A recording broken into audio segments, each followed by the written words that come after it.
iaitu pindaan kepada Akta Cukai Aktiviti Perniagaan Labuan 1990. Bab ini terdiri daripada 8 fasal, iaitu dari fasal 79 hingga fasal ke-86 yang bertujuan untuk meminda Akta Cukai Aktiviti Perniagaan Labuan ataupun LBATA 1990 berhubung dengan pelaksanaan e-invoice dan GMT. Fasal 79 menyatakan tarikh kuat kuasa pelaksanaan e-invoice mulai 1 Januari 2024 dan pelaksanaan GMT mulai 1 Januari 2025. Fasal 80 memasukkan takrif baru bagi invoice elektronik yang merujuk kepada definisi di bawah Akta Cukai Pendapatan 1967. Fasal 81 memperuntukkan penggunaan Globe Rules bagi pelaksanaan GMT ke atas entiti Labuan yang membayar cukai di bawah LBATA 1990 seperti ditetapkan di bawah Akta Cukai Pendapatan 1967, subsidiari atau anak syarikat bagi kumpulan perusahaan multinasional yang mempunyai pendapatan global tahunan sekurang-kurangnya 750 juta euro akan tertakluk untuk kenaan top-up tax. Fasal 84 hingga 86 pula bertujuan memasukkan seksyen baru bagi pelaksanaan e-invoice selaras dengan peruntukan yang sama yang dibuat dalam pindaan Akta Cukai Pendapatan 1967. Bab 7 pula sehingga bab 15 merupakan pindaan kepada akta-akta cukai tidak langsung. Tuan Yang di-Pertua, secara keseluruhannya terdapat 9 akta cukai tidak langsung yang dipinda dalam Rang Undang-Undang Kewangan Kurungan nombor 2 2023 ini, iaitu Akta Duty Hiburan 1953, Akta Custom 1967, Akta Excise 1976, Akta Levy Kenderaan Barang 1983, Akta Levy Keuntungan Luar Biasa 1998, Akta Pelancongan 2017, Akta Cukai Jualan 2018 dan Akta Cukai Perkhidmatan 2018 dan Akta Levy Pelepasan 2019. Pindaan utama yang dilaksanakan dalam setiap akta adalah bertujuan untuk memansuhkan peruntukan berkaitan tempoh 120 hari ataupun 3 bulan untuk mendapatkan pengesahan ke atas perintah atau perundangan subsidiari lain yang telah dibentangkan sebagai risalat dalam Dewan Rakyat. Di bawah kesemua akta cukai tidak langsung yang terlibat, Parlimen telah memberi kuasa kepada Menteri Kewangan untuk membuat perintah ataupun perundangan subsidiari lain bagi mengenakan, menaikkan, menurunkan atau meremitkan cukai melalui peruntukan dalam akta-akta tersebut. Pemansuhan peruntukan berkaitan tempoh 120 hari atau 3 bulan untuk mendapatkan pengesahan adalah bertujuan untuk memudahkan pentadbiran cukai. Ini memandangkan perintah ataupun perundangan subsidiari tersebut adalah bersifat dengan izin Negative Resolution Procedure, di mana perkara yang diwartakan melalui perintah atau perundangan subsidiari telah pun berkuat kuasa dan dilaksanakan lebih awal sebelum ia dibentangkan sebagai risalat di Dewan Rakyat. Selain itu, pindaan turut dilaksanakan ke atas Akta Cukai Jualan 2018 berhubung pelaksanaan cukai jualan ke atas barang bernilai rendah seperti tafsiran kepada terma platform atas talian sendiri, memperuntukkan kuasa kepada Menteri Kewangan untuk memberi pengecualian dan membuat bayaran balik cukai serta memasukkan seksyen baru bagi memastikan cukai jualan import tidak dikenakan ke atas barang bernilai rendah yang telah pun dikenakan cukai jualan. Jadual kepada Akta Cukai Jualan 2018 juga dipinda berkenaan tempoh bercukai dan menggantikan terma barang bercukai kepada barang bernilai rendah. Pindaan bersifat pentadbiran di bawah akta yang sama turut dilaksanakan bagi membolehkan Ketua Pengarah Kastam melulus permohonan secara bertulis bagi menggugurkan mana-mana butir yang perlu dalam nota kredit atau nota debit. Seterusnya, pindaan lain di bawah Akta Cukai Perkhidmatan 2018 adalah bertujuan memberi kuasa kepada Ketua Pengarah Kastam bagi meluluskan permohonan oleh orang berdaftar untuk memenda akaun amal cukai perkhidmatan yang terlebih bayar dan akan diakaukan dalam pernyata bagi tujuan bayaran balik cukai perkhidmatan kepada pelanggannya. Terdapat juga pindaan bagi memberi kemudahan kepada orang berdaftar asing untuk mempunyai tempoh bercukai yang sepadan dengan bulan terakhir pada akhir tahun kewangan syarikat. Ini bagi memastikan tempoh bercukai yang lebih tersusun dan sistematik pada awal tempoh pendaftaran. Pindahan sampingan turut dilaksanakan ke atas Akta Cukai Pelancongan 2017, Akta Cukai Jualan 2018 dan Akta Cukai Perkhidmatan 2018 bagi menambah baik pentadbiran cukai dengan meminda borang atau butiran yang ditetapkan kepada bentuk dan cara yang boleh ditentukan oleh Ketua Pengarah Kastam.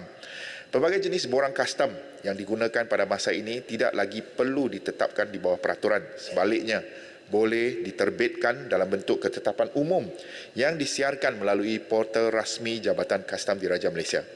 Secara tidak langsung, pindahan ini akan memudahkan pihak industri membuat rujukan dan sebarang perubahan atau pengemaskinian borang tersebut boleh dibuat dengan cepat.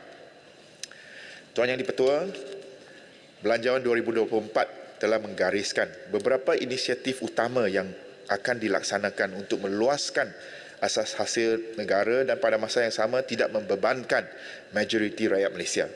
Dengan pengumuman langkah cukai yang akan dilaksanakan sebahagian besarnya melalui Rang Undang-Undang Kewangan Kurungan Nombor 2 2023 ini, kerajaan menjangka akan mengutip hasil tambahan sebanyak 4.5 bilion ringgit setahun.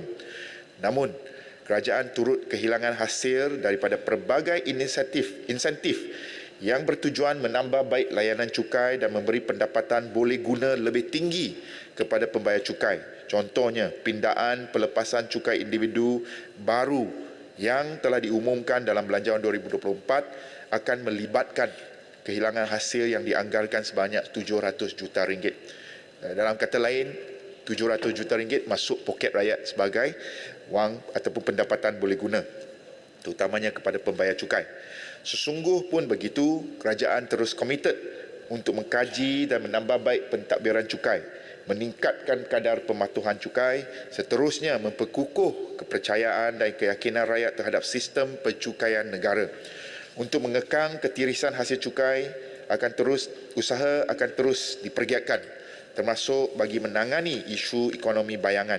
Sesi libat urus juga akan dijalankan secara terus dengan industri dan pengamar percukaian untuk meneliti cadangan cukai yang diterima kerajaan. Dan saya selalu suka untuk kata bahawa dengan izin, don't be afraid of paying tax, but be afraid of a corrupt government. Dengan itu, Tuan Yang di-Pertua, saya mohon untuk mencadangkan. Sekian, terima kasih. Baik, Yang Berhormat Menteri, lagi sekali ada sesiapa yang menyokong? Menteri? Saya menyokong. Baik. Ahli-ahli yang berhormat, masalah di hadapan majlis ialah rang undang-undang bernama suatu akta untuk meminda Akta Cukai Pendapatan 1967, Akta Cukai Keuntungan Harta Tanah 1976, Akta Stamp 1949, Akta Petroleum Cukai Pendapatan 1967, Akta Cukai Aktiviti Perniagaan Labuan 1990, Akta Duti Hiburan 1953, Akta Kastam 1967, Akta Excise 1976, Akta Levy Kenderaan Barang-Barang 1983, Akta Levy Keuntungan Luar Biasa 1998, Akta Cukai Pelancongan 2017, Akta Cukai Jualan 2018, Akta Cukai Perkhidmatan 2018 dan Akta Levy Pelepasan 2019 dibaca kali yang kedua sekarang dan terbuka untuk dibahaskan. Mengikut senarai yang ada pada saya, ketika ini didapati sejumlah 10 yang berhormat akan berbahas. Senarainya adalah seperti berikut, dimulai dengan Yang Berhormat Tuaran, Yang Berhormat Pendang, Yang Berhormat Segamat, Yang Berhormat Bacok, Yang Berhormat Taiping, Yang Berhormat Macang, Yang Berhormat Kuala Terengganu, Yang Berhormat Dungun, Yang Berhormat Tanjung Karang, Yang Berhormat Arau. Dengan itu, dipersilakan pembuka tirai Yang Berhormat Tuaran.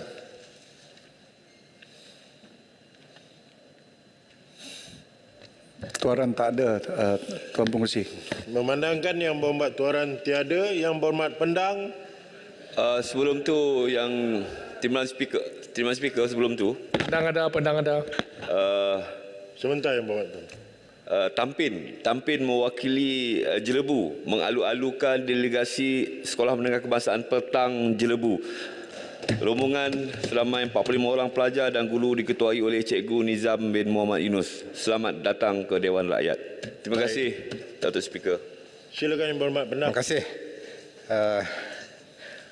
Datuk Yang Ketua, saya ucap terima kasih kepada saya sokong tadi apabila Datuk Yang Ketua ambil hak sebagai ahli Parlimen Cameron Highland untuk bertanya menteri. Tidak bila mana ada masalah lagi sebab dia ahli Parlimen. Dia ada hak lah untuk nak bertanya. Bukan saja menjadi pengurusi kita mesyuarat saja. Jadi terima kasih, saya ucap terima kasih Datuk Speaker atas ruang dan peluang yang diberikan kepada saya. Terima kasih Pendang memberi sokongan moral. Ya, sebab hak sebagai ahli Parlimen kena diterjemahkan. Dalam kita membahaskan rang Undang-Undang Kewangan 2/2023 ini. Jadi keterlibatan Pendang dalam membahas rang undang-undang ini adalah tanggungjawab kita sebagai satu mekanisme semak dan imbang kepada setiap pindaan atau dasar yang diluluskan dalam Dewan ini di setiap isu yang dibangkitkan supaya rakyat mendapat perhatian yang sewajarnya daripada rang undang-undang yang kita pindah ini. Dalam pindaan ruang undang-undang ini ataupun RUU ini, ia melibatkan 14 akta dan juga 142 fasal yang merangkumi. Saya nak minta Datuk Yang Ketua bagi masa sikit kat saya sebab saya yang pertama, haripa tak ada tadi. Jadi saya ambil peluang ni lah. Jadi oleh sebab itu dia melibatkan cukai. Yang pertamanya cukai individu, cukai korporat, cukai keuntungan modal, e-invoice. Ini pindaan yang bersangkutan dengan cukai-cukai yang kita bincangkan, yang kita bahaskan pada petang ini. Iaitu seterusnya cukai global minimum tax, duty stamp dan juga cukai keuntungan harta tanah, cukai pendapatan petroleum, pentadbiran cukai dan juga cukai tidak langsung. Ini yang melibatkan dalam pindaan RUU pada kali ini. Diharapkan kita semua berjaya untuk menambah baikkan dan memperkemaskan pentadbiran cukai langsung ini dan juga tidak langsung di samping mendapat nilai tambah kepada pendapatan negara. Ini yang sedang kita dengan lebih kemas dan kita boleh mengurangkan lagi black economy ataupun ekonomi bayangan yang berleluasa dalam negara kita ini kerana inilah kehilangan punca pendapatan negara hasil daripada yang sedang berlaku sekarang ini daripada loophole. Dengan izin ini kita akan kurangkan pendapatan negara hasil daripada black economy ini dan meningkatkan pendapatan negara. Datuk Yang Di-Pertua. Dan soalan. Kejap. Terima kasih, Kursi. Berkenaan dengan black economy ini, apa pandangan Pendang bahawa sejak kajian dulu memperkenalkan GST, maka black economy ini dapat dikurangkan. Apa pandangan Pendang dengan GST? GST ini satu kaedah untuk mengawal pungutan cukai secara lebih kemas, lebih efisien. Tapi black economy tetap ada. Apa sahaja undang-undang yang kita gubal, black economy akan berlaku. Itulah sebabnya kita nak mengurangkan black economy ini dengan kita buat pindaan yang seterusnya dan juga kawan saya.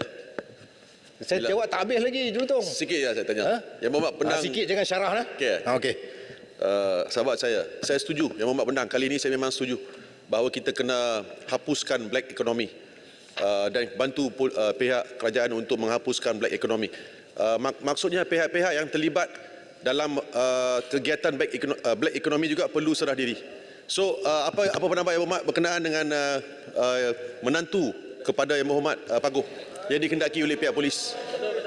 Ini yang saya tak setuju. Saya tanya. Dia benda ni kaitan. Ni kita nak ada kaitan. Menantu tak ada dalam perbahasan ni. Inilah masalah. Ya ni you ada tadi kaitan. di mana ni? untuk bantu Ni hapuskan. undang-undang mana you ambil ni? Ni Jelutong tolong terang sekolah mana? University of Law you. Bukan, Yang Berhormat. Yang Berhormat, Jelutong, jangan keluar Itu topik. soalan saya. Ni keluar tajuk. Ada kena-mengena. Tak ada kena mengena dengan menantu yang ni. Dan sebab tu kita nak sebut tadi kalau ikut lagu tu. Macam tu tadi.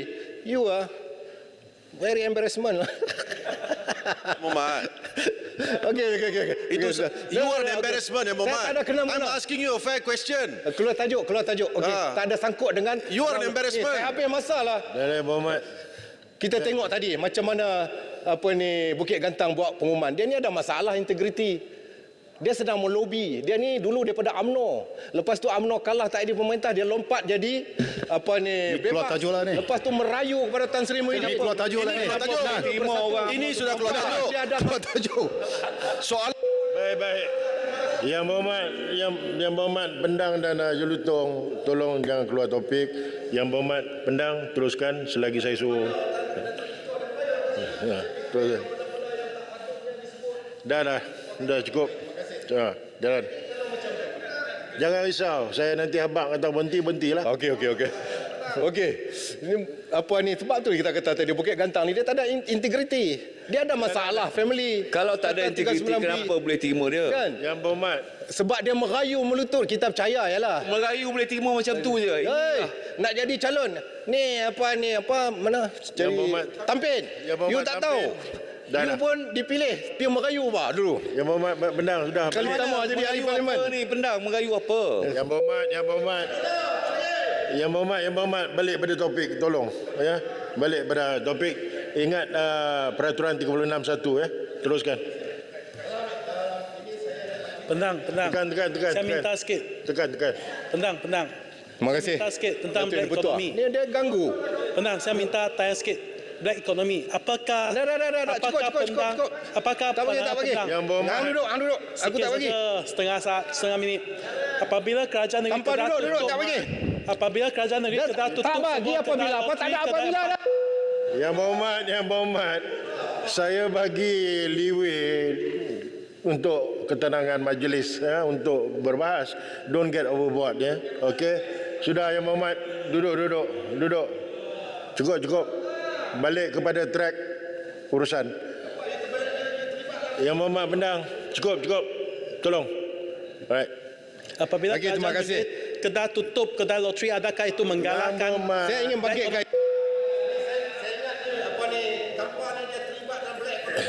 Ya, sebab yang halal tu bukan yang halal, yang ada Yang lesen tu Berhormat. sudah tutup. Jadi Yang Berhormat. semua yang haram tu ada black economy lah. halal ke haram is a black economy for judi. Okey? Yang Berhormat.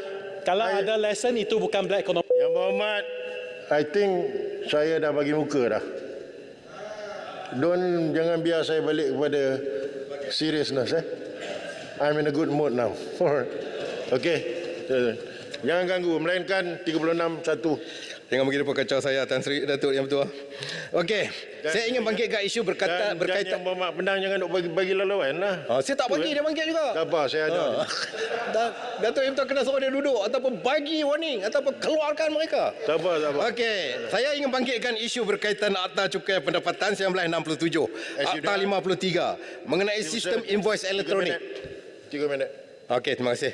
Pada perenggan 4(B) bertujuan memindah subsection 2(1) Akta 53 untuk memasukkan tarikh baru yang dinamakan electronic invoice. Yang ni kita nak kena perincikan sikit Yang Berhormat Menteri, kerana skamer alam cyber ni sangat banyak sekarang ni menipu rakyat, termasuk ini juga salah satu daripada black economy yang mereka ni tak register sebagai syarikat. Kita nak cas tak boleh, daripada mana, mungkin daripada luar negara, tetapi rakyat kita terlibat dalam penipuan ini. So kita kena perincikan sikit bagaimana kita nak mengawal perkara-perkara ini berlaku. Begitulah orang cakap tampil ni merapu ya hang. Okey, baik. Ni mengapu apa ni? Okey, dalam hal ini saya ingin mengetahui perincian mengenai melibatkan 15 fasa tadi, 3 Akta Cukai Pendapatan 1967 termasuk Akta Petroleum iaitu Cukai Pendapatan 1967 dan juga Cukai Aktiviti Perniagaan Labuan 1990 yang mana wakil rakyat dia lari tu, lompat. Dalam hal ini saya ingin mengetahui perincuan mengenai mekanisme sistem invoice elektronik atau e-invoice yang dijangka berkuat kuasa 1 Januari 2024 untuk menyelaraskan sistem pencukaian negara. Dan saya melihat ini disokong dengan penggunaan nombor pengenalan TIN ataupun Tax Identification Number. Yang ini rahsia peribadi kita. Kalau TIN ini kita tak kawal dengan selamat, dengan betul, Yang Berhormat Menteri, mungkin ini akan terdedah kepada skamer lagi. Rakyat Malaysia ni 32 juta, 31 juta kena tipu dengan skamer. Jadi kita harap benda ni tidak berlaku lah. Adik-adik kita yang hadir apa semua ni, tolong tengok perkara-perkara begini, apa yang kami sedang bahaskan untuk memberi protection dengan izin kepada rakyat berkenaan dengan e-invoice ini. Seterusnya, apakah strategi kerajaan untuk mencapai sasaran kutipan cukai langsung bagi 2024 iaitu 185 bilion atau 75.9% daripada jumlah hasil cukai berdasarkan laporan tinjauan fiskal dan anggaran hasil kerajaan persekutuan 2024 ini. Serta kita nak lihat kegiatan ekonomi bayangan, berapa kita hilang ataupun black ekonomi ini, kita hilang pendapatan yang kini dianggarkan menyumbang sekitar 21.2% daripada KDNK ataupun 330 bilion ringgit, satu jumlah yang sangat besar yang kita lihat kalau kita tidak betul-betul mempericikan pengawalan ini. Datuk Yang di-Pertua, dalam konteks pendapatan dari sumber luar Malaysia, saya ingin mendapatkan maklumat terperinci mengenai skop pengenaan cukai ke atas pendapatan yang diterima dari sumber luar negeri, luar Malaysia, atau KDNK tolak pendapatan luar, dia akan dapat pendapatan bersih negara kalau ikut kaedah bagaimana how to calculate the GDP income of Malaysia, revenue of Malaysia. Okey, baik, dengan izin saya ingin juga mendapat berkaitan cukai minimum global iaitu global minimum tax, apakah implikasi penguatkuasaan cukai minimum global sebanyak 15% ini.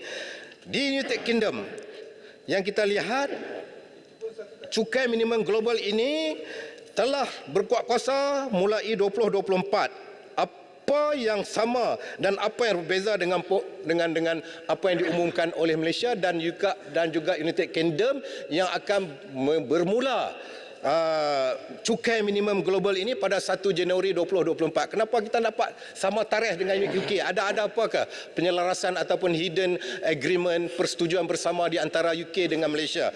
Okey, Datuk Yang di-Pertua, yang terakhir, sebelum saya pergi ke atas lain, saya ingin tahu mengenai kutipan cukai GST yang masih tertunggak. Apakah langkah kerajaan terhadap lebih 26,000 syarikat dan juga entiti perniagaan yang dilaporkan masih belum membayar tunggakan cukai barang dan perkhidmatan GST mencecah hampir 22.1 bilion walaupun cukai tersebut telah dimansuhkan pada 2018.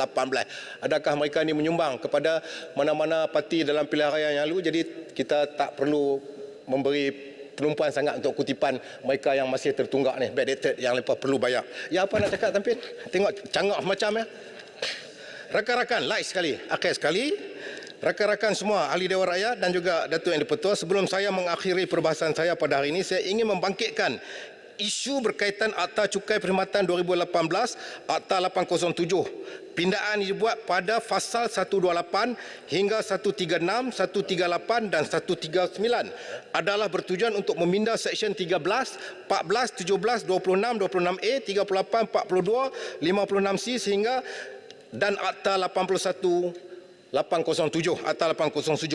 Pindaan tersebut akan memberi kuasa atau autoriti dengan izin kepada Ketua Pengarah atau Pegawai Eksekutif Hasil Dalam Negeri untuk menentukan bentuk dan cara, antara lain permohonan pendaftaran mengemukakan penyata dan pembayaran cukai perkhidmatan, pembayaran balik cukai perkhidmatan. Dengan pindaan tersebut pastikan akan memberi implikasi yang sangat besar. Apakah penguatkuasaan tersebut memberi full jurisdiction dalam hasil dalam negeri ini. Jadi dalam sini kita banyak terlibat dalam yang terakhir ini dengan black economy ini, yang mana salah satu daripada black economy yang kita hilang punca pendapatan seperti mana yang Bukit Gantang tu. Dia ada masalah. Dia ada nak lobby untuk sambung balik projek dia 30 juta supply kepada tentera darat, makanan apa semua ni. Dia cuba cari payung untuk berlindung supaya disambungkan balik, dan dia ada masalah dalam keluarganya, Akta 39B, Akta dadah. Jadi dia sekarang ni lompat sana sini. Dan dia dulu pernah jadi UMNO, jadi bebas, jadi pi melutut dekat Presiden Bersatu untuk jadi calon. Kita pun Speaker, percaya kat dia. Terima saya kasih. gunakan standing Terima kasih. Apakah implikasi peruntukan kuasa Speaker, kepada saya ketua gunakan pengarah standing order. untuk meluluskan permohonan potongan cukai dari penyata cukai perkhidmatan 36 serta penyelarasan dengan sangkaan jahat. peraturan Mas cukai Speaker, saya perkhidmatan. minta pendang Dah. Yang Berhormat Bendang Sat. Yang Berhormat Bendang dengan peraturan apa dia? Timbalan Speaker yang saya hormati, daripada tadi kita dengar Yang Berhormat Pendang membuat perbahasan beliau melencong, tak kena mengena dengan subjek yang dibahaskan, membuat serangan-serangan terhadap Yang Berhormat Bukit Gantang. Memang beliau bukan ahli daripada blok kerajaan, tetapi saya terpanggil untuk mempertahankan beliau kerana semata-mata beliau tidak ada dalam Dewan. Dahulu bersama-sama mereka tak serang. Sekarang beliau telah membuat kenyataan, ada kes 39B, melutut, ada projek. Ini merupakan sangkaan jahat terhadap Yang Berhormat Bukit Gantang. Tidak seharusnya dikeluarkan oleh Yang Berhormat Pendang. Saya mintalah supaya beliau tidak meneruskan dengan kenyataan Okey. itu. No, saya belum habis lagi, Pendang. Lambat sangat ni. Pendang, saya belum habis lagi. Sat, Bendang. Dengar syarahan. Saya seorang peguam, saya bangun sebab walaupun beliau bukan merupakan seorang ahli parlimen daripada blok kerajaan, tetapi ini adalah prinsip undang-undang. Kita pertahankan. We are trained to defend. What is right is right, what is wrong is wrong. So saya mohon sebagai ahli-ahli kerajaan backbencher bahawa, dan Tuan Speaker elok memang dalam kerusi hari ini, seorang yang budiman dan tegas, adil, saksama, saya minta supaya Yang Berhormat Pendang menarik balik kenyataan yang dibuat terhadap Yang Berhormat Bukit Gantang, menuduh mengatakan beliau melutut kepada kerajaan, ada projek peribadi 30 juta, Ni ada melutut kes. kepada Tan Sri Saya belum Muhyiddin habis untuk jadi lagi. calon. Saya belum Silap habis tadi. lagi. Saya tak kata melutut Saya kepada belum kerajaan. habis lagi. Saya tak kata melutut. Yang Berhormat Bendang duduk. Saya akan Yang Berhormat, saya akan beri ruang pada Yang Berhormat. Yang Berhormat Sat. Nanti saya akan beri ruang Ya, untuk Yang Berhormat cakap. Sat. kenyataan melutut itu dikeluarkan. Merendahkan martabat penghormatan seseorang semata-mata kerana beliau tak menyokong sebelah sana.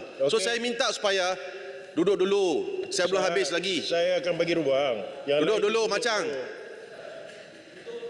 So saya, Tuan Speaker, saya mohon supaya kenyataan-kenyataan itu ditarik balik, dan saya minta supaya Tuan Speaker membuat ruling di atas perkara ini. Terima kasih Tuan Speaker di atas peluang yang diberikan. Baik, saya dah dengar peraturan yang dibangkitkan oleh Yang Berhormat Jelutong. Sebelum saya beri ruang untuk pembelaan diri, Yang Berhormat Macang ada bangun tadi apa cerita? Tak ada? Okey. Baik, sebelum saya buat ruling dalam isu yang telah dibangkitkan oleh Yang Berhormat Jelutong 36.6 peraturan, Yang Berhormat Pendang, saya bagi ruang untuk membela diri. Terima kasih. Jangan panjang-panjang sangat. Tak banyak dah, Datuk betul. Saya sebut tu sebab dia umum dalam Dewan, dia seorang yang tak ada prinsip.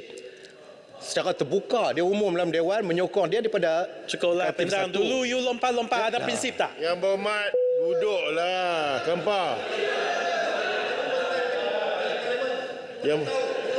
Yang Berhormat Kampar, Yang Berhormat lain, tolonglah, please do not kacau. Saya tengah berurusan ni. Ya. If you got ada kaitan dengan peraturan, saya layan. Kalau tidak, ni sekarang peringkat pembelaan. Pertuduhan telah dibawa oleh Jelutong. Sekarang saya nak dengar pembelaan. Baru saya buat ruling. Okey? Please jangan kacau. Datuk yang betul. Saya Jangan mengambil lama sangat. Saya tak lama dah. Saya ambil pendekatan ini kerana dia mengumumkan dalam Dewan. Jadi saya membangkitkan balik perkara-perkara ini secara terbuka sebab dia pun umum secara terbuka. Kalau di luar Dewan macam orang lain tu, tak lainlah cerita sikit. Itu satu. Yang keduanya, macam mana dia orang kaitkan YB Kepala Batas yang tak ada kena-mengena. Macam mana yang saya sebut tadi dekat Bukit Gantang. Tak jadi satu presiden pun, tak jadi satu parliamentary. Jadi saya sebutlah sebab ini salah satu daripada ketirisan yang menyebabkan kita kehilangan sumber negara. Itu contoh saya. Sekian, terima kasih. Tak banyak. Baik. Alright, dalam ruling ya, Yang Berhormat Jelutong telah membangkitkan bahagian yang telah dinyatakan itu. Okey, jelas. Okey, Yang Berhormat Pendang telah nyatakan apa pembelaannya. Saya balik kepada kita punya buku balik. 36 bila ini adalah melibatkan pindaan kepada akta ibu. Bila melibatkan pindaan kepada akta ibu, dia punya key adalah 36(1). Okey. You nak bahas ke apa kan kena ada kait dengan pindaan akta berkenaan. Bila Yang Berhormat Jelutong telah menyatakan sedemikian dan benda itu telah jelas di dalam Dewan dinyatakan persangkaan jahat tu, jadi saya minta bab tu Yang Berhormat Pendang tarik baliklah ya. Okey, bahagian tersebut. Kerana saya tidak dapat memanggil Yang Berhormat Bukit Gantang untuk mendengar version dia. Alright. Silakan Yang Berhormat. Bahagian itu sajalah. Saya terima kasih Datuk Yang Pertua. Saya pun menghormati Datuk Yang Pertua. Kita banyak bertolak ansur dalam bab ni. Sebab apa? Tadi pasal dia umum dalam Dewan secara terbuka Datuk Yang Pertua. Jadi saya nantilah saya nak tolong cakap. diamlah. Alright. Lepas tu dia telah mencemarkan nama kami sebagai opposition. Kami Perikatan Nasional dan kami sedang berdiri di sini untuk memberi check and balance kepada kerajaan. Tiba-tiba dia buat mengumumkan menyokong PM kerana ada di belakang ada hidden agenda. Sebab tu saya sebut dia tak ada prinsip, dia tak ada integriti, dia ada masalah peribadi dan dia juga ada projek-projek yang sekarang sedang berlangsung supaya nak tamat dan akan disambung balik. Cukup. Alright. Okey, baik, terima kasih. Dengan untuk rekod, benda itu telah ditarik balik. Jadi sekarang saya teruskan kepada Yang Berhormat berikutnya untuk perbahasan. Ya. Dalam 51. Dipersilakan Yang Berhormat Segamat. Terima kasih Timbalan Yang Pertua. Sebagai parti pertama, saya ingin menyentuh tentang pindaan Seksyen 10 Sub 3 Akta Cukai Perkhidmatan 2018. Pindaan baru tersebut secara ringkas dan padat menggariskan bahawa fungsi Majlis Dewan Rakyat untuk melaksanakan semak dan imbang berhubung penetapan kadar cukai perkhidmatan yang diteruskan. Pindaan tersebut dengan kata lain mengekalkan pembabitan kita semua ahli-ahli Dewan Rakyat dalam mengutarakan pandangan serta perspektif tentang sama ada penetapan kadar cukai yang ditetapkan di peringkat eksekutif menerusi kuasa Menteri Kewangan adalah rasional atau di sebaliknya. Seperti mana yang digariskan dalam Akta Kewangan Awam dan Tanggungjawab Fiskal 2023, cabang legislatif khasnya Dewan Rakyat akan diberi ruang untuk meneliti justifikasi Menteri terhadap satu-satu dasar yang melibatkan kewangan. Dalam hal ini, yang melibatkan pelaksanaan kadar percukaian yang memberi impak langsung kepada perbelanjaan rakyat yang pada hari ini sudah pun terbeban dengan masalah kos sara hidup. Menerusi kebersamaan peranan Majlis Dewan Rakyat atau jawatan kuasa dalam menyemak, memutuskan atau meluluskan pelaksanaan kadar baharu bagi cukai perkhidmatan, para legislator yang dipilih dapat menzahirkan komentator mengenai kadar cukai perkhidmatan yang diusulkan oleh Menteri Kewangan. Namun begitu, sebagai ahli parlimen, saya ingin mendapatkan penjelasan daripada Yang Berhormat Timbalan Menteri berkenaan pemansuhan subsection 3(B) yang menggariskan tentang tempoh luput 120 hari dalam keadaan sekiranya dalam Dewan Rakyat tidak meluluskan usul pembentangan satu-satu kadar cukai perkhidmatan. Apakah justifikasi terhadap pemansuhan peruntukan tersebut?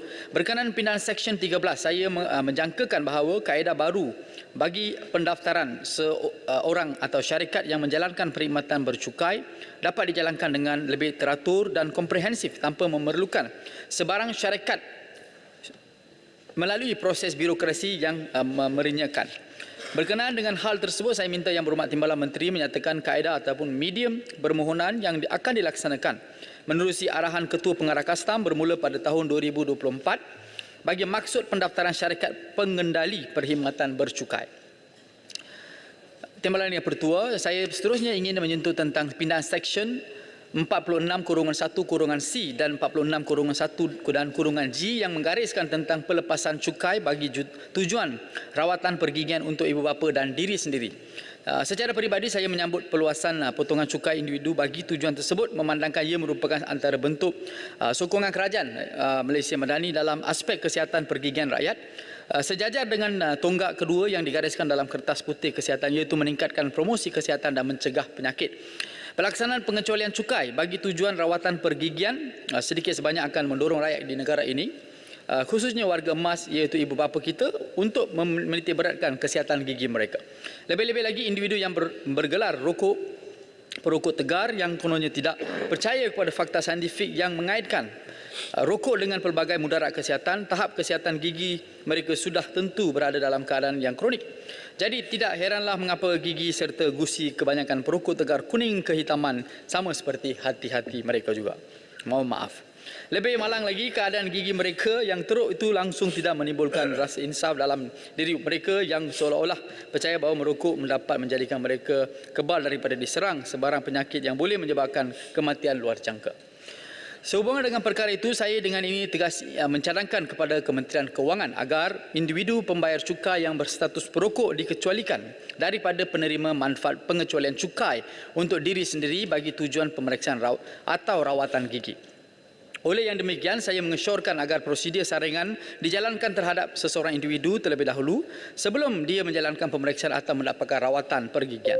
Dengan hal lain, resit serta perakuan penerimaan rawatan gigi yang perlu dikemukakan seperti yang digariskan dalam pindaan Seksyen 46-1-G perlu dinyatakan status perokok aktif atau perokok tidak aktif atau bukan perokok berdasarkan keputusan saringan yang telah dijalankan ke atas individu tersebut. Jika saya boleh kongsikan di dalam Dewan Yang Mulia ini, satu peranti yang dikenali sebagai smokerizer boleh mengesan kandungan nikotin dalam tubuh badan seseorang individu.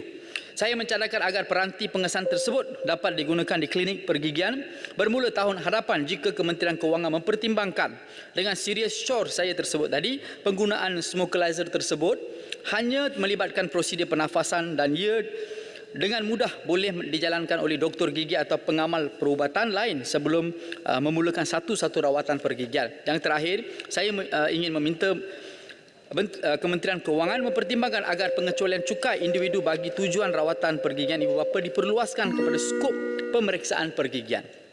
Dan seperti individu yang berumur 50 tahun ke bawah golongan warga emas juga boleh menjalani pemeriksaan gigi untuk mengetahui tahap kesihatan mereka sebelum memutuskan sama ada untuk mendapatkan rawatan gigi atau sebaliknya.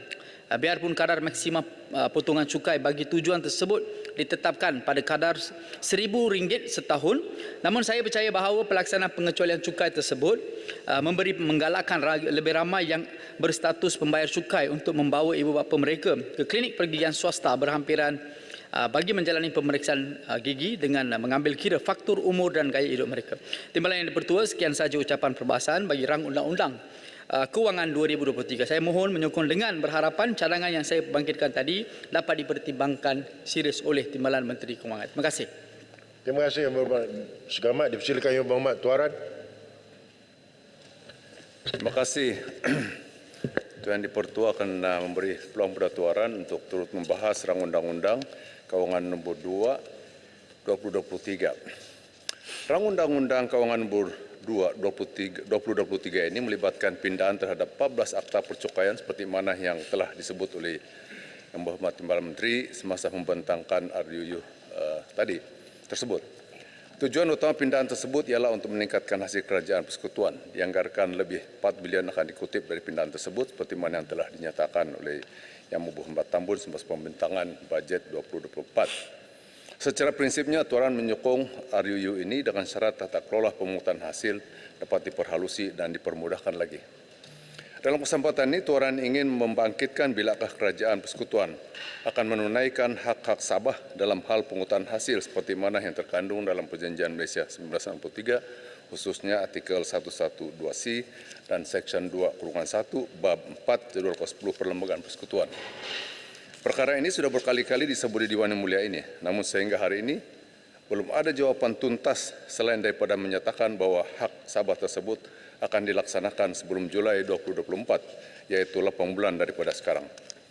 Yang Tuan ingin tahu ialah apakah bacaan dan pendirian pihak kerajaan persekutuan tentang Seksyen 2-1 Bab 4 Jadual ke-10 Perlembagaan Persekutuan tersebut. Apakah sebenarnya status provisor tersebut? Apakah status hak Sabah tersebut masih berkuat kuasakah atau tidak lagi berkuat kuasa?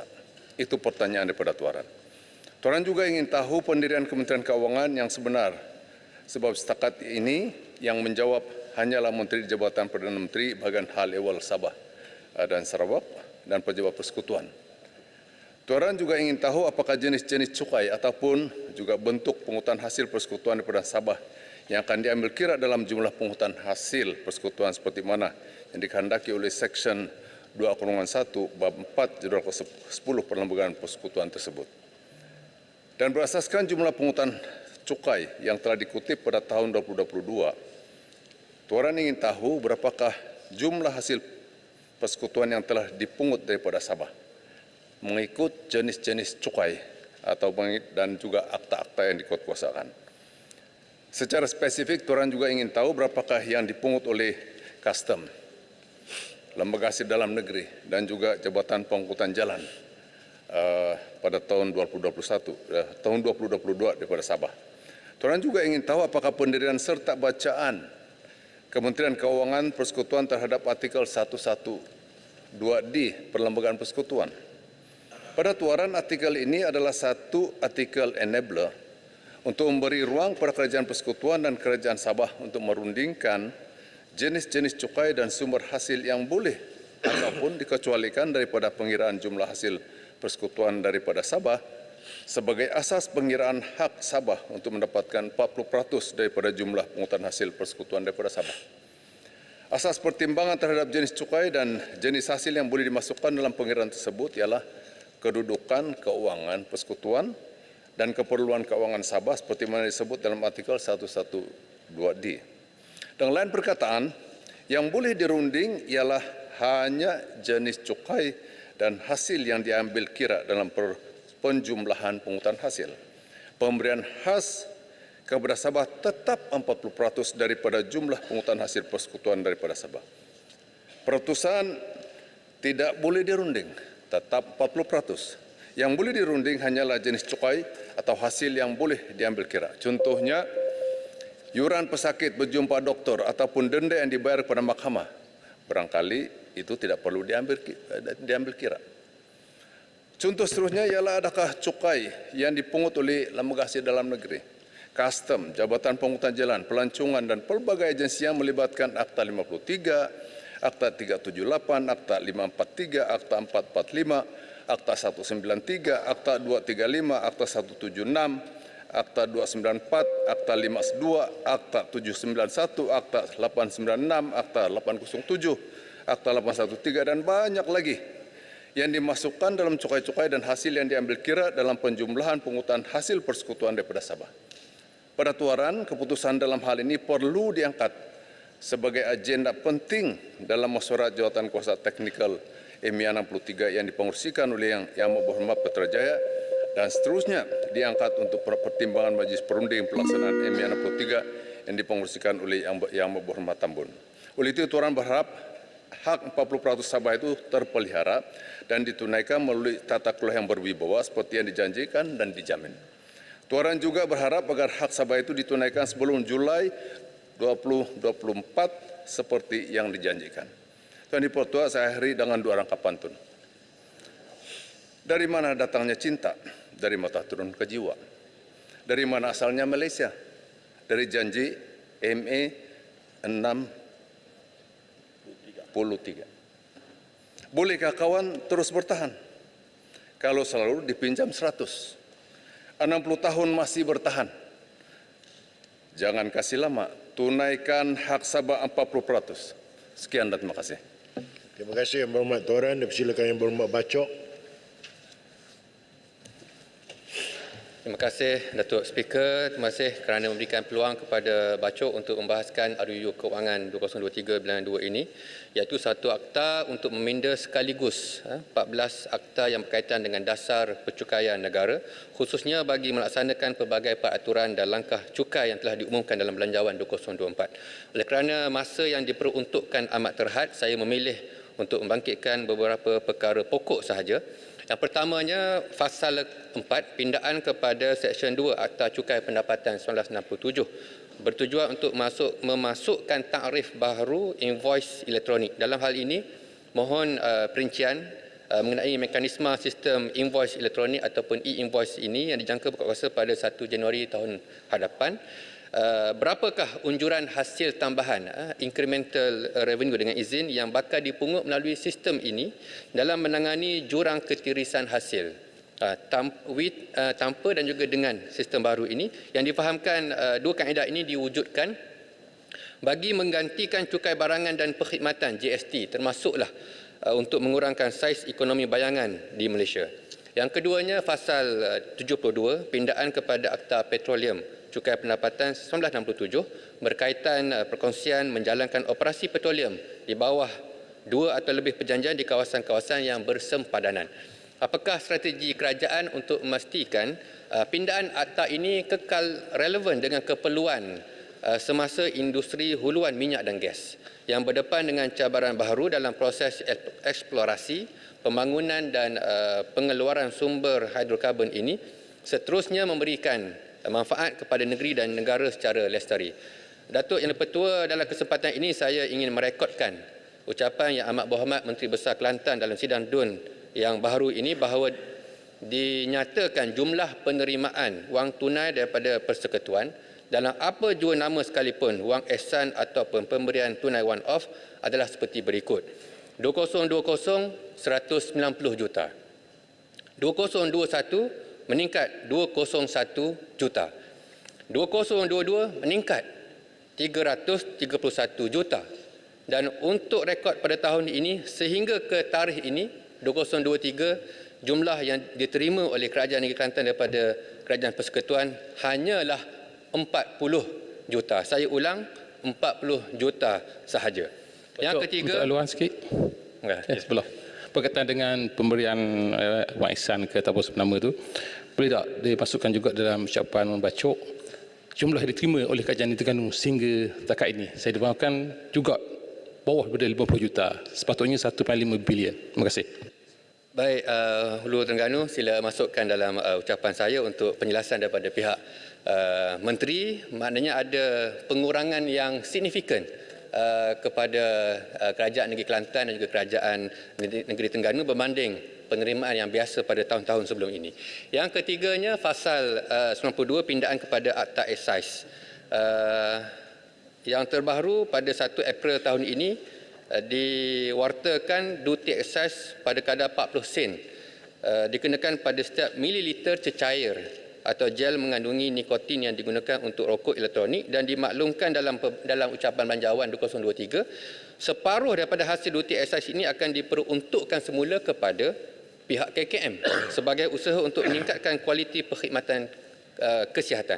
Soalan saya, apakah tahap pematuhan industri vape untuk mendaftarkan aktiviti mereka ini, dan jika boleh dijawab secara bertulis, berapakah jumlah duty excise vape yang telah dipungut sejak Mei tahun ini, berapakah unjuran kutipan pada tahun hadapan, dan berapakah jumlah yang dijangka dapat disalurkan kepada pihak KKM juga pada tahun hadapan. Masih berkenaan dengan Akta Excise, saya sekadar untuk menyinggung perkara lama, mohon pendirian di pihak kementerian tentang cadangan yang dahulunya diwar-warkan untuk menghapuskan duty excise ke atas kereta ataupun kenderaan bermotor, satu janji manifesto yang pernah dijanjikan kepada anak-anak muda satu ketika dahulu.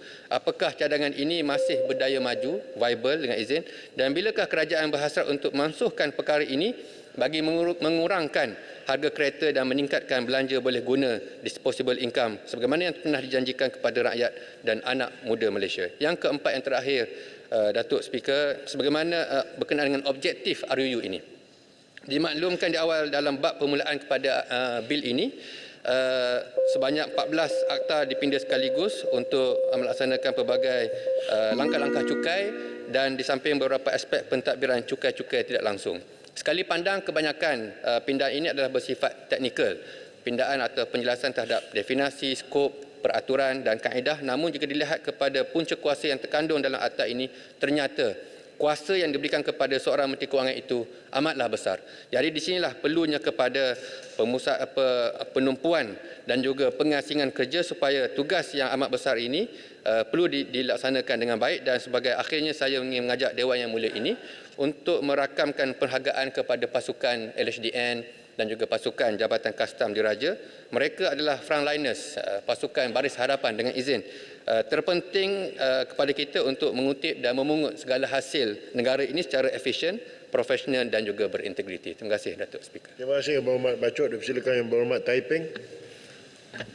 Terima kasih Datuk Speaker.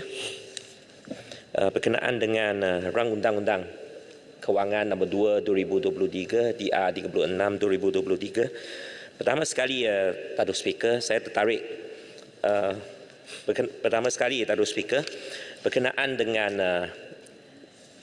isu salah satu inisiatif baharu dalam belanjawan ini ataupun rang undang-undang ini merupakan pengenalan e-invoice yang dikatakan akan berkuasa pada 1 hari bulan Januari 2024, yang mana juga diumumkan oleh Timbalan Menteri tadi bahawa untuk syarikat yang melebihi turnover lebih daripada 100 juta, maka ia akan bermula 1 hari bulan 8 2024. Dan undian lain akan bermula pada bulan Julai tahun 2025. Di sini saya nak bertanya kepada pihak Timbalan Menteri berkenaan dengan kelebihan ataupun anggaran kutipan cukai yang dapat diperolehi oleh pihak kerajaan setelah pelaksanaannya e-invoice. Kita sekian maklum bahawa salah satu matlamat ataupun salah satu tujuan pengenalan ini adalah untuk mengemaskini lagi sistem pengutipan cukai dan juga khasnya apabila kita bertepanan dengan black economy dengan izin seperti yang telah pun dibahaskan tadi.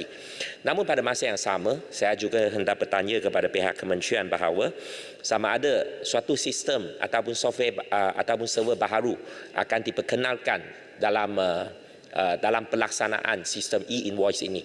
Kita sekian maklum bahawa sekiranya penguatkuasaannya adalah pada 1 hari bulan Januari dan untuk syarikat-syarikat lebih daripada 100 juta 1 hari bulan Ogos, nampaknya kita hanya mempunyai suatu masa kurang daripada beberapa bulan untuk memastikan roll out dengan izin sistem e-invoice ini adalah persesuaian. Dan apabila kita nampak beberapa lebih kurang daripada 10 tahun yang lepas apabila GST diperkenalkan, pada masa itu kita ada satu sistem baharu dan juga berniaga-berniaga ataupun berniaga-berniaga kecil khasnya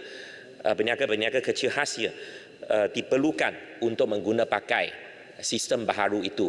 Ada pengusaha-pengusaha seperti kedai runcit dan sebagainya, dia tidak ada yang terpaksa untuk menutup kedai mereka kerana tidak sanggup untuk menyesuaikan diri ke dalam sistem yang baharu. Dan apakah bantuan yang bakal diberikan oleh kerajaan untuk membantu golongan-golongan ini? Nombor 2, Datuk Speaker, berkenaan dengan cukai keuntungan hartanah, saya perhatikan bahawa ada suatu bindaan dalam rang undang-undang ini yang mana penyata terbinda dibuat di bawah Seksyen 15A untuk segala cukai ataupun cukai tambahan haruslah dibayar pada hari penyata terbinda tersebut.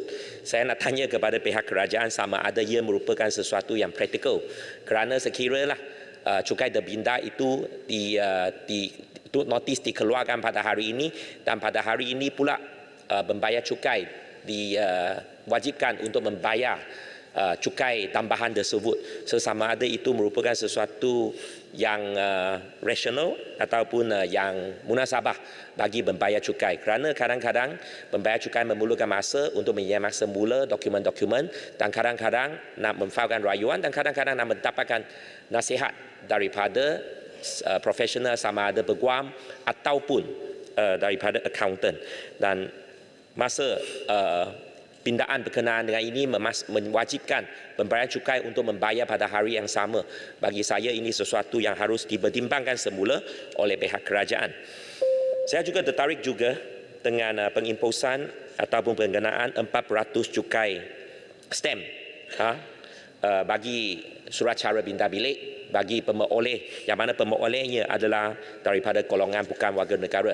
Ini sesuatu yang saya mengalu-alukan dan apabila saya buat pengiraan tadi, setiap 1 juta apabila untuk setiap 1 juta pertama hartanah yang diperolehi oleh warga negara asing, maka jumlah duty stamp yang kita boleh kutip RM40,000 berbanding dengan sekarang RM24,000. Setiap transaksi lebih RM16,000. Namun demikian, kita juga ada cabaran-cabaran yang mana nombor satu saya nak tanya kepada pihak kerajaan, berapakah anggaran cukai tambahan yang kita boleh diperolehi, dan nombor dua, untuk perolehan hartanah oleh warga negara, apakah selain daripada inisiatif iMilik dan juga pengecualian cukai duty stamp untuk pembeli utama yang membeli rumah kurang daripada RM500,000, apakah inisiatif lain daripada pihak kerajaan untuk membantu meringankan beban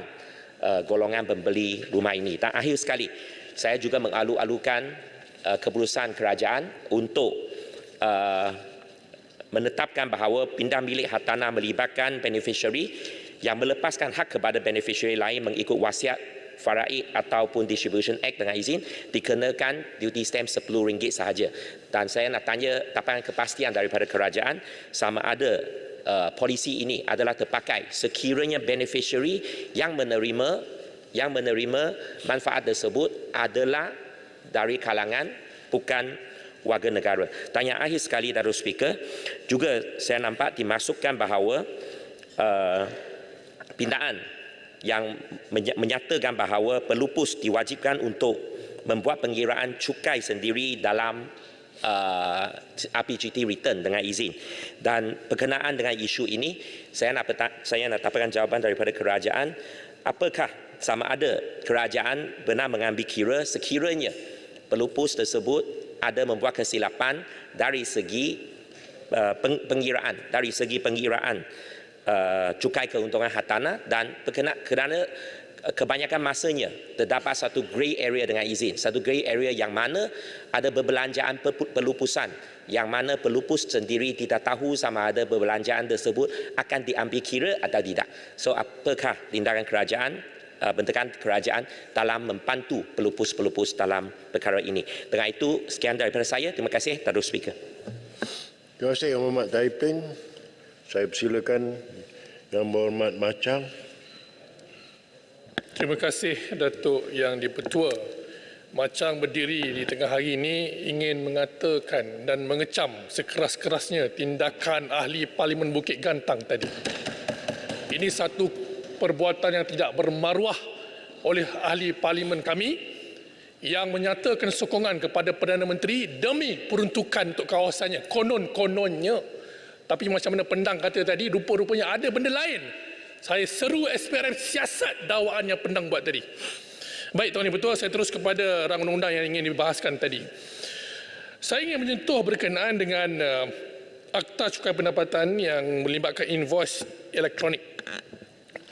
Saya yakin kerajaan sedang berusaha gigih untuk memastikan sasaran kutipan cukai langsung bagi tahun hadapan yang kira-kira 185 bilion ataupun 75.9% daripada jumlah hasil cukai berdasarkan laporan tinjauan fiskal dan anggaran hasil kerajaan persekutuan ini dapat dicapai. Memandangkan ketika ini kajian menunjukkan nilai ekonomi bayangan, shadow economy dengan izin yang Malaysia ada ini menyumbang sekitar 21.2% daripada KDNK, lebih kurang 330 bilion. Dan semalam ketika mana Yang Berhormat Perdana Menteri ke Danok berjumpa dengan Perdana Menteri Thailand, saya nampak, kita pun tahu Thailand sedang merangka satu strategi yang melibatkan land bridge ataupun jabatan darat menghubungkan isthmus di sekitar Kra itu untuk memendekkan masa dan tempoh perjalanan laluan perdagangan. Ini akan memberi kesan kepada pelabuhan-pelabuhan kita. Pelabuhan-pelabuhan di Malaysia adalah gateway kepada cukai-cukai kita. Apa saja barang yang masuk, kita akan dipunggahnya di pelabuhan-pelabuhan kita. Di situlah kita juga dapat cukai-cukai dari segi pelbagai barangan. Kalau mana servis logistik, resupply kepada kapal-kapal yang hadir. Jadi saya ingin tanyalah kepada Menteri Kewangan, apakah perancangan kerajaan pada hari ini, walaupun ini mungkin sesuai dari Menteri Pengangkutan, there must be whole of the government approach untuk memastikan Bila mana ada masalah-masalah cabaran baru sebegini, kita perlu pastikan strategi yang lebih ampuh untuk memastikan tidak ada ketirisan, kekurangan kutipan cukai kita kerana adanya cabaran baru dari segi logistik ataupun infra yang di luar kawalan kita. Jadi saya pernah mendapat saranan daripada mantan Menteri Kewangan yang berbahagia Tun Daim Zainuddin. Beliau berhujah kepada saya, sebenarnya kalau mana kita sudah nampak tanda-tanda Thailand ingin membangunkan Selatan Thai seperti mana yang berlaku pada hari ini di bawah Perdana Menterinya yang baru, maka kerajaan tidak boleh menafikan peluang untuk membangunkan Pantai Timur dengan pelabuhan-pelabuhan yang sama, khususnya di Tumpat. Kalau Johor boleh dapat Special Economic Zone, kenapa di Pantai Timur kita tak boleh buat benda yang sama untuk meningkatkan kadar cukai kita dalam menyumbang kepada KDNK negara. Jadi ini perkara yang saya fikir kerajaan boleh pertimbangkan. It's doable kata mantan Menteri Kewangan kita, Tun Daim Zainuddin. Dan saya yakin kerajaan negeri Kelantan bersedia menyambut dan membantu usaha kerajaan federal untuk memastikan perkara ini dapat dilakukan. Kalau Thailand boleh buat land bridge, ECRL kita pun lebih kurang macam land bridge, tapi taklah selaju itu dan tak sependek itu, tapi boleh digunakan untuk meningkatkan hasil pungutan cukai negara melalui perdagangan yang lebih strategik. Tuan Dipertua, isu kedua adalah berkenaan Akta Excise 1976 berkenaan dengan duty excise ke atas produk cecair atau gel mengandungi nikotin. Saya nak tanya, tadi Menteri Kesihatan dah umumkan is a watered down GEG. Ya. Jadi apa sebenarnya monetary benefit kepada kerajaan, kepada cukai negara dengan membenarkan vape ini terus berleluasa? Sudahkah kerajaan membuat timbang tara dari segi ekonomi kesihatan, health economy, cost and benefit analysis? Berapa ramai orang sakit sebabkan vape yang mana kerajaan terpaksa tanggung di hospital-hospital kita dengan pelbagai ubat-ubatan dan prosedur kesihatan.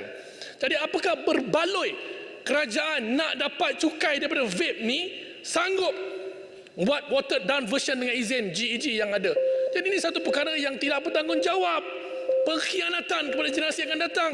Saya dah ulang banyak kali, Tuan Dipertua, saya tak mahu generasi saya menjadi generasi yang sama seperti mana perang candu di China dulu yang melahirkan 100 tahun century of humiliation yang berlaku dulu. Sebabnya candu dibiarkan berleluasa. Jadi masalah vape ini bukan sekadar nikotin, tuan-tuan dan puan-puan, Tuan Dipertua, tapi masalah punca yang boleh menjadi ketagihan dadah juga.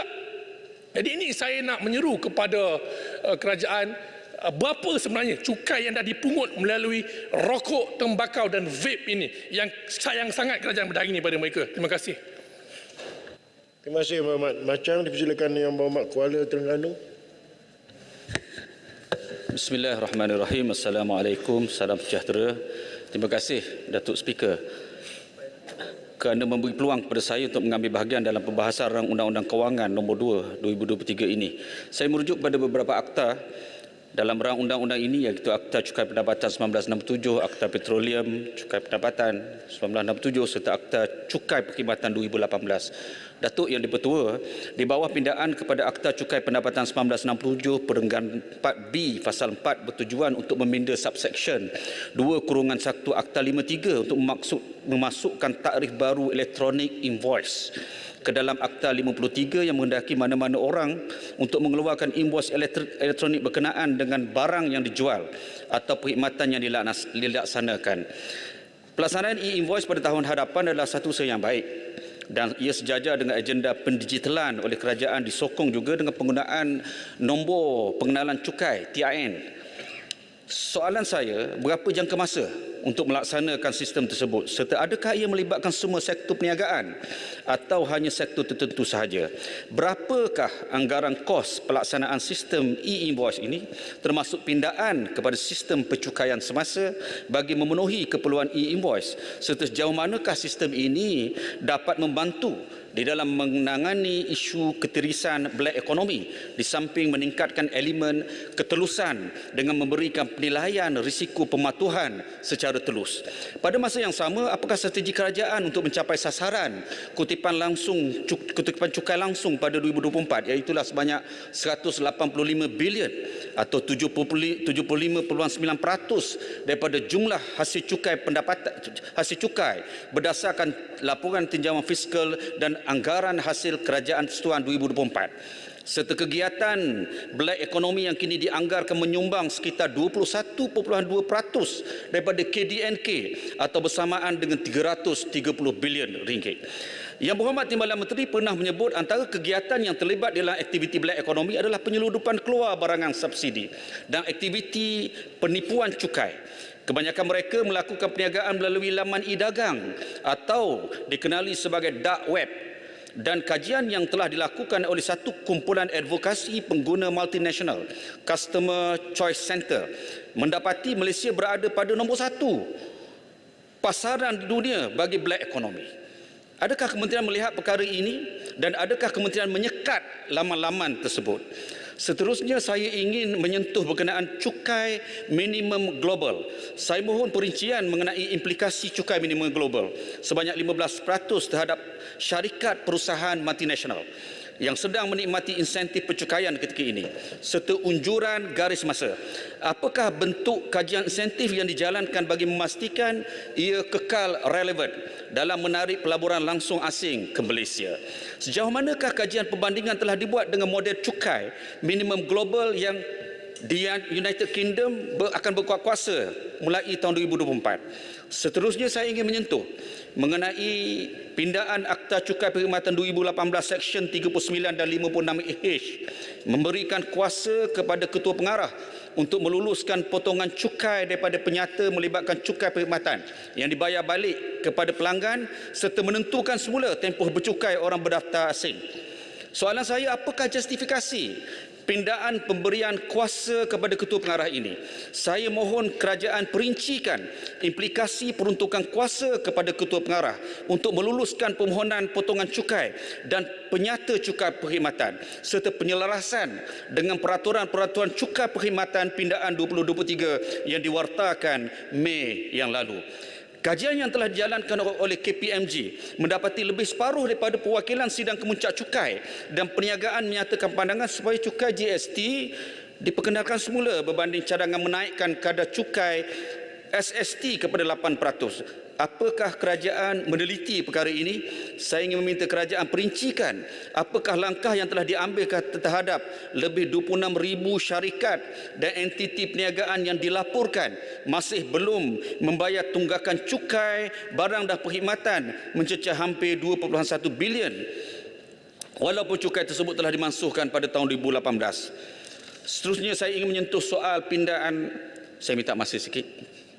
Seterusnya, saya ingin menyentuh soal pindaan Akta Cukai Petroleum, Cukai Pendapatan 1967. Apakah strategi kerajaan untuk memastikan pindaan akta ini kekal relevan dengan keperluan semasa industri huluan minyak dan gas?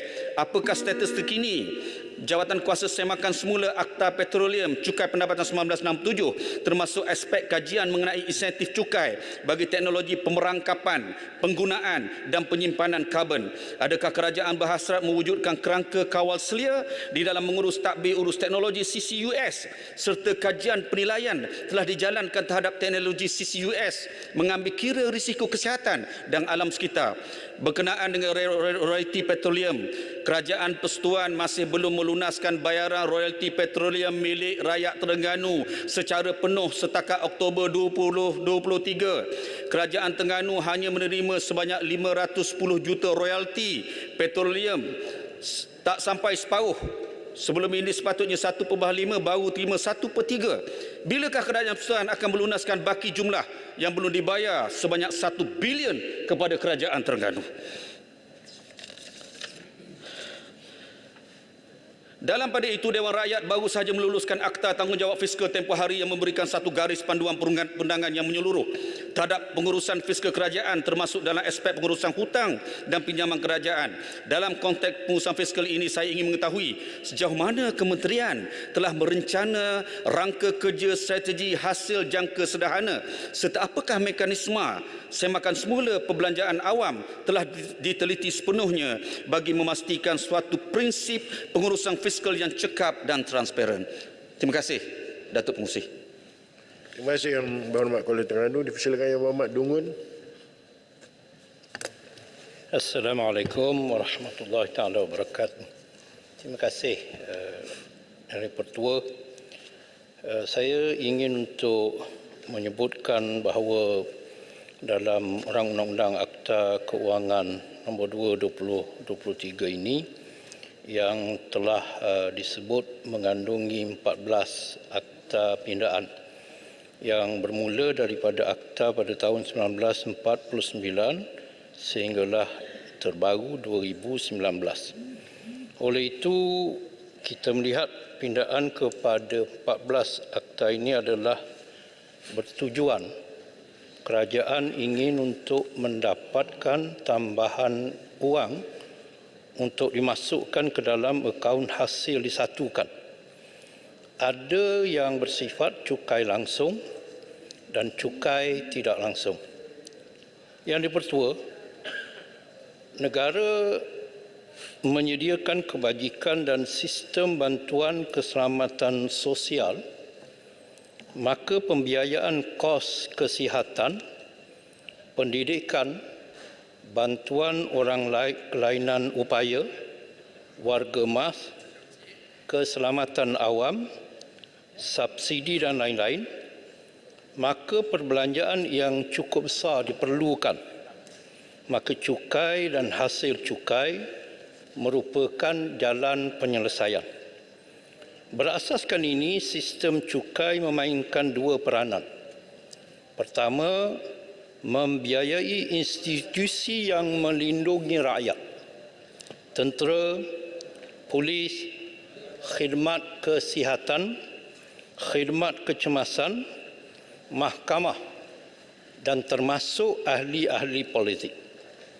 Yang kedua ialah mengagihkan semula hasil negara yang dikutip kepada yang memerlukan. Oleh itu, dalam soal yang melibatkan kepentingan golongan yang memberi khidmat kepada masyarakat, tanpa mengira kerajaan mana yang memerintah, hasil akaun disatukan kerajaan adalah dari rakyat. Rakyat yang membayar cukai kepada kerajaan.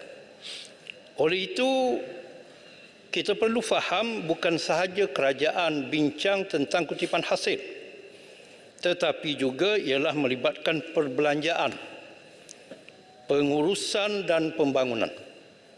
Kita baru sahaja selesai perbahasan di peringkat jawatan kuasa perbelanjaan, pengurusan dan pembangunan kementerian. Termasuk daripada urusan itu ialah bajet yang diberikan untuk perbelanjaan pilihan raya yang diadakan dari peruntukan bajet SPR. Ianya adalah duit rakyat. Oleh itu, apabila tiba masa rakyat memilih, tiba-tiba diseksa rakyat kerana tak memilih calon dan parti kerajaan. Allowance kita sebagai ahli parlimen dibayar dari duit rakyat. Rakyat bayar cukai dan hasil cukai. Nama pun wakil rakyat. Pemberi perkhidmatan kepada rakyat. Rakyat adalah tuan dan kita adalah wakil rakyat. Hamba rakyat, pekerja kepada rakyat. Oleh itu saya ingin untuk mengambil peringatan daripada akta-akta yang dibincangkan dari 14 akta ini. Untuk mengenal sifat dan sikap seseorang, berikan kuasa kepadanya.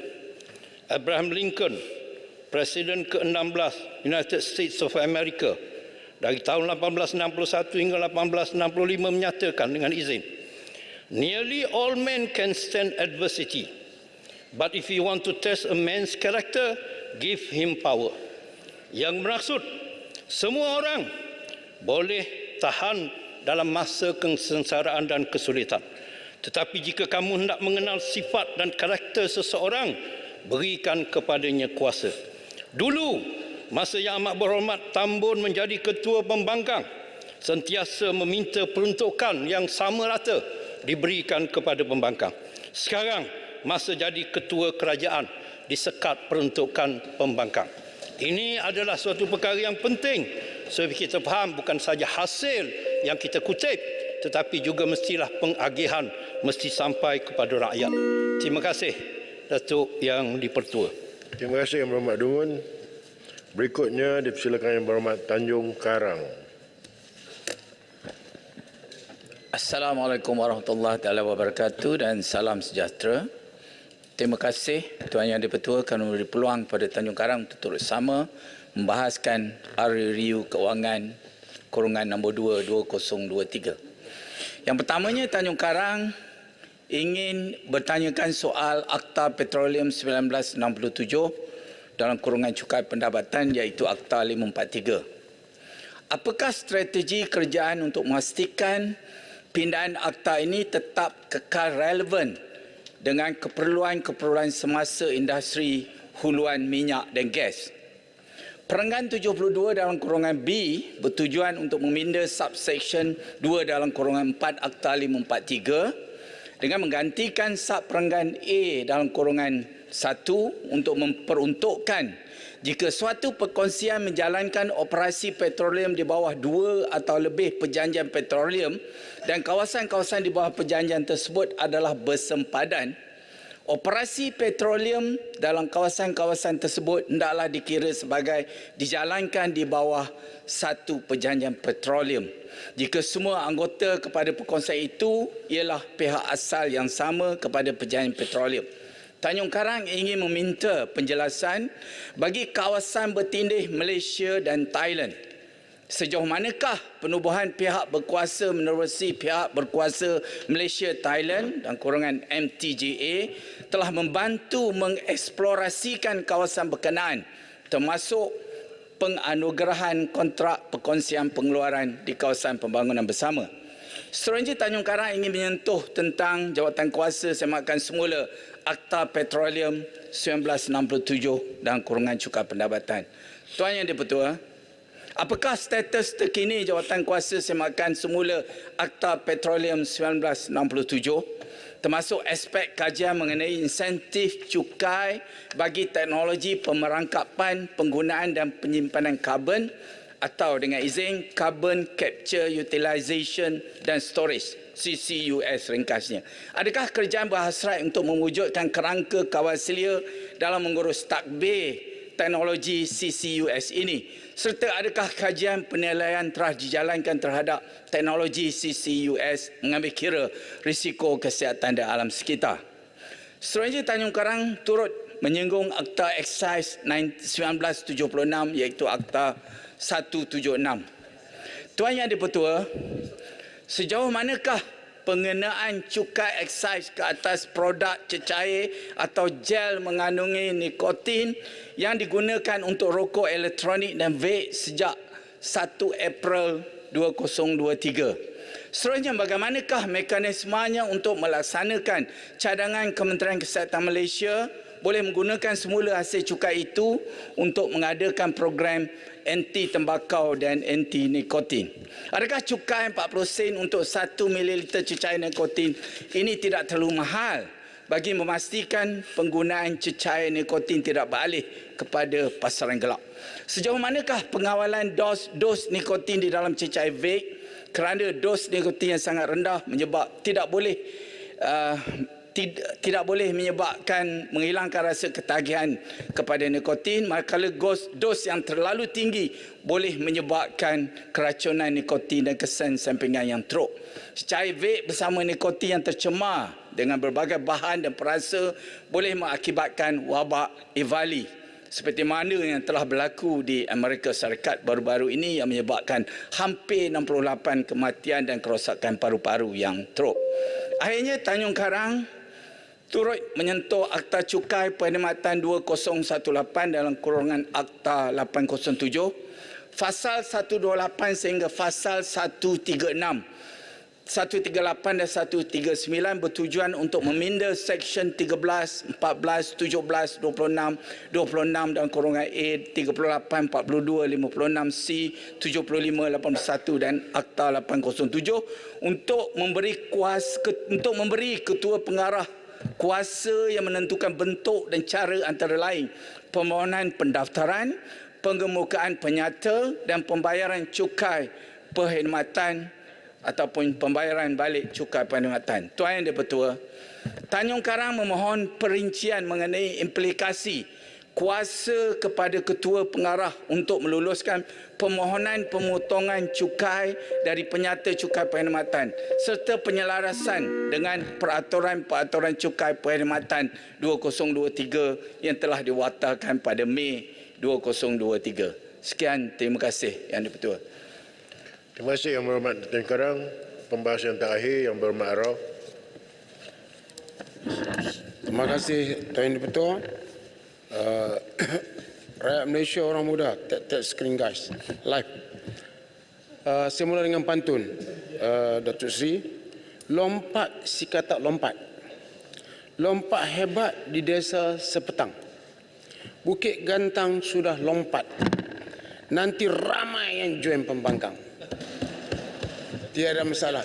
Hari ini banyak orang kata hari kesedihan. Saya hari kesyukuran. Saya bersyukur di atas ujian Allah. Kita reda. Malah kita bersyukur kerana apabila saya ambil teori Mao Zedong. Yang baca buku Mao Zedong.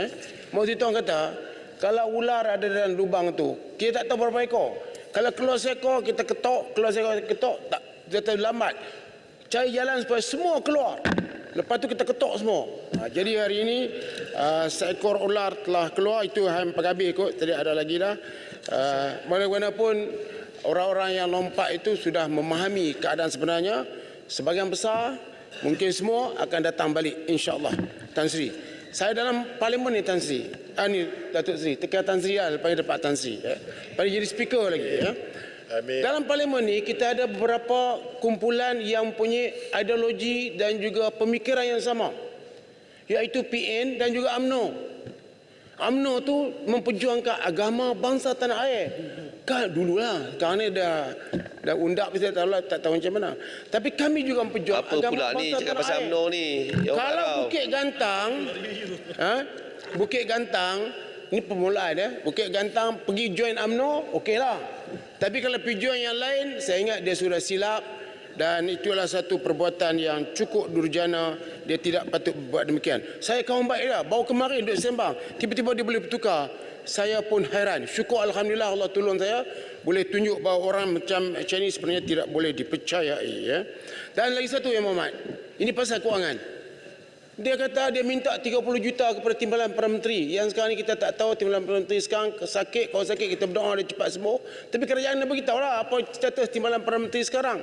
Dia sihat ke tak sihat. Dia minta dalam Dewan ni, dia minta bagi 30 juta saya akan sokong kerajaan. Tiba-tiba tak dijawab. Tiba-tiba hari ini dia sokong kerajaan. Pasti sudah dia dapat 30 juta. Dia minta. Apakah itu bukan rasuah? Tak apalah, buatlah tafsiran sendiri. Bila kami ambil alih, kami tak akan buat kerja ni. Yang Hormat, saya nak beritahu bahawa ini ialah urutan. Saya juga nak ambil kesempatan pada hari ini, di bawah rang undang ini, saya nak ucap terima kasih kepada Cikgu Syukri Poleh, Datuk Seri Sanusi Kedah, Panglima Perang Kelantan dan Dr. Syamsuri, calon kemaman nombor 2, yang telah memberi peruntukan kepada pembangkang. Tak ada bicara apa pun, sebab sudah ada dalam bajet. Nak bagi kepada semua, bagi kepada semua. Hari ini ada satu peraturan baru yang telah dibuat. Kalau engkau pembangkang, kau tak dapat. Dalam dunia ni hanya Malaysia yang buat macam ni. Negara-negara lain tak buat. Cambodia, Indonesia tak buat. Asalkan ahli parlimen bagi. Tapi Malaysia kena buat syarat. Tapi saya telah dapat arahan tadi, saya boleh pergi bonding pada 1/1/2024. Apa maksud saya tak faham lah kan. Sama ada ke sana ke sini. Tapi jangan berbangga sangat bahawa sana mencukupi, sini kurang. Allah Maha Berkuasa. Allah akan tentukan. Yang Hormat, yang keduanya ialah tentang atau petroleum. Saya rasa menteri pun tak faham. Confirmnya.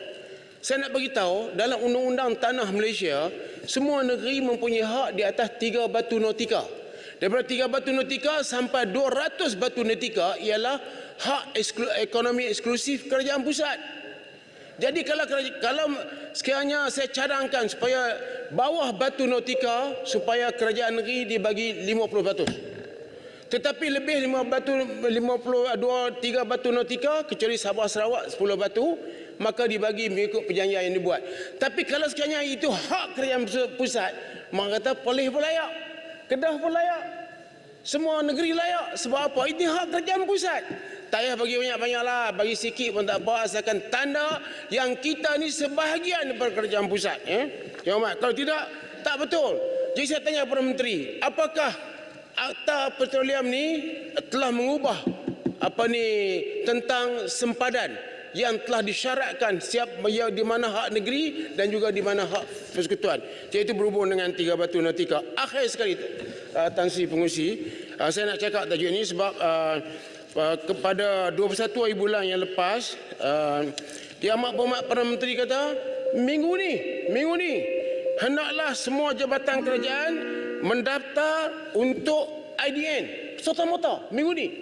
Dan ianya telah dibagi kepada syarikat MIMOS. Menteri Komunikasi telah maklumkan bahawa MIMOS Berhad telah dibagi hak untuk IDN, IDN dibagi hak. Tetapi kita tahu bahawa Jabatan Pendaftaran Negara Yang Berhormat telah pun lama dah buat perkara ini, dan mereka telah membuat libat urus dengan pelbagai pemain industri bagaimana dan apa cara yang boleh diusahakan untuk mengemas kini sistem sedia dengan mengaplikasi teknologi terkini. Hasilnya berdasarkan skop kerja dan punca kuasa yang ada pada Jabatan Pendaftaran, perancangan telah pun dibuat di mana tender telah dikeluarkan pada Oktober 2022. Malangnya proses ini terhenti bila kerajaan baru telah mengambil alih. Sebab ini melibatkan Akta Pendapatan. Jadi saya nak tanya, di mana tata cara berhubung dengan IDN ni? Saya nak tanya tata cara perolehan. Dia melibatkan Akta Pendapatan tadi, Akta Cukai Pendapatan. Tata cara perolehan yang mereka dapatkan untuk IDN. Jadi kenapa dibagi pada MIMOS? MIMOS tidak pernah ada satu cerita kejayaan. Tapi Jabatan Pendaftaran Negara yang memulakan dengan kad pengenalan elektronik tadi ada pengalaman. Jangan lalai lagi. Dan kita minta supaya kerajaan terang kepada rakyat. Ni Yang Berhormat, banyak orang tak faham. Rakyat Malaysia yang dengar pun tak faham apa dia IDN dan sebagainya. Bagi faham dulu, lepas tu barulah kita laksanakan. Yang keduanya, tentang e-elektronik tadi akan diperkenalkan pada 1 bulan Januari. Yang Hormat, invoice invoice elektronik ni pada 1 Januari, 1 bulan. Sempatkah rakyat Malaysia dipahamkan? Sempatkah mereka nak buat persediaan? Saya setuju dengan ada seorang ahli parlimen tadi berucap tentang di mana kedai-kedai kopi untuk menerima sistem ini, dan ianya kalau mereka tak boleh buat, mereka terpaksa berhentikan pekerja. Apakah dengan memperkenalkan sistem ini dia boleh menambah peluang pekerjaan? Akhir sekali sebab tukar yang dipetua. Perdana Menteri pun boleh menyebut. Tak dijawab lah. Ini masa saya duduk diam. Mak Mazlan, diam. Masa habis Saya nak beritahu, kerajaan sekarang macam anti orang kaya lah. Menyebut kata orang kaya sakau, tapi bila tahun depan kita sebut, kita nak kutip cukai 185 bilion. Jadi jangan sebut lagi dah orang kaya sakau. Masa sudah tamat. Yang Hormat, terima kasih. Saya dengan orang lain saya berdegil-degil. Dengan ini saya akan ikut. Tapi bagi berlanding landing lelok. Jadi saya minta supaya jangan pemikiran anti orang kaya tidak buat. Sebaliknya kita berkawan dengan semua orang untuk memudahkan kita kutip cukai kepada semua pihak. Saya terima kasih, dan lagi sekali saya nak beritahu, Bukit Gantang adalah petualang. Terima kasih. Terima kasih Yang Berhormat Aral. Sekarang saya menjemput Timbalan Menteri untuk menjawab dalam masa 20 minit.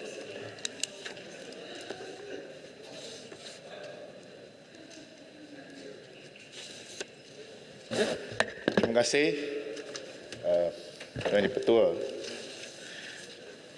saya nak jawab dulu arau dia. Kerajaan tidak anti orang kaya, tapi kerajaan memang anti orang yang sakau. Saya kawan dengan semua orang, kita kawan dengan, termasuk kawan dengan arau jika arau tidak sakau.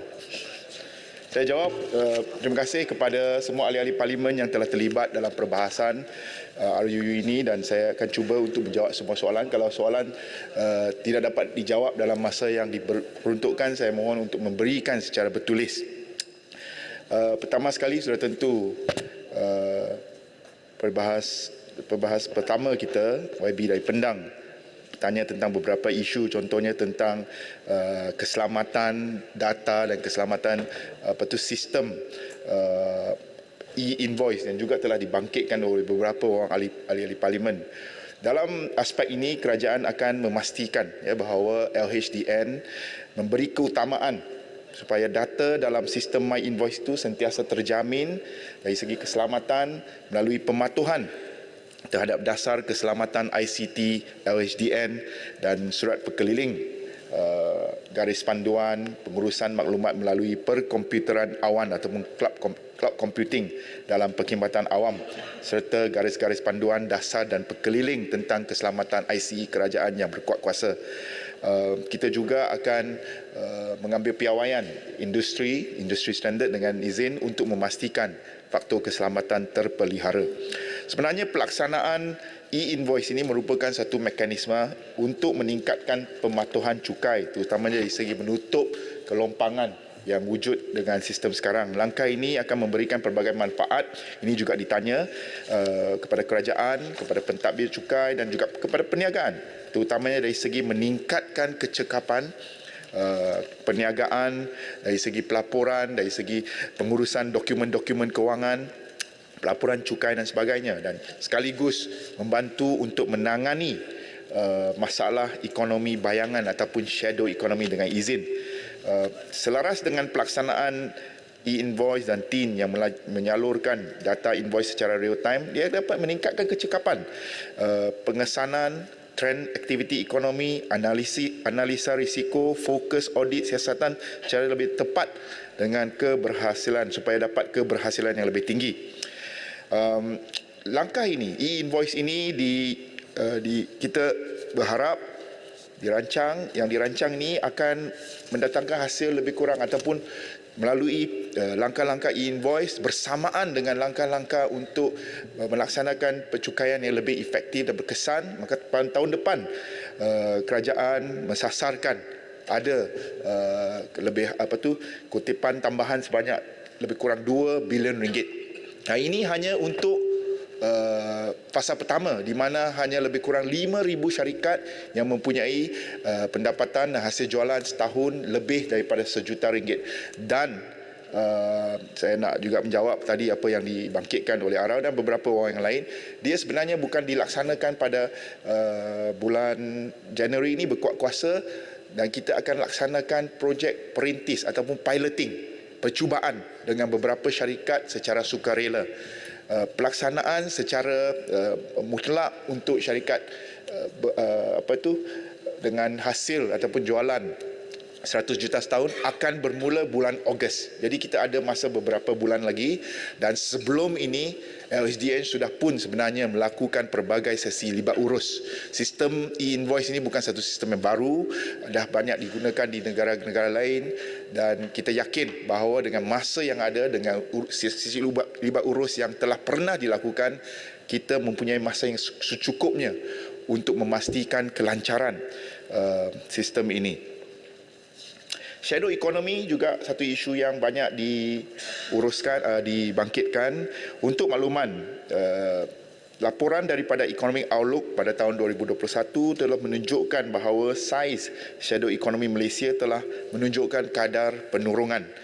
Secara puratanya, bagi tempoh 2010 hingga 2019, shadow economy atau ekonomi bayangan adalah dianggar sebanyak 21.2%.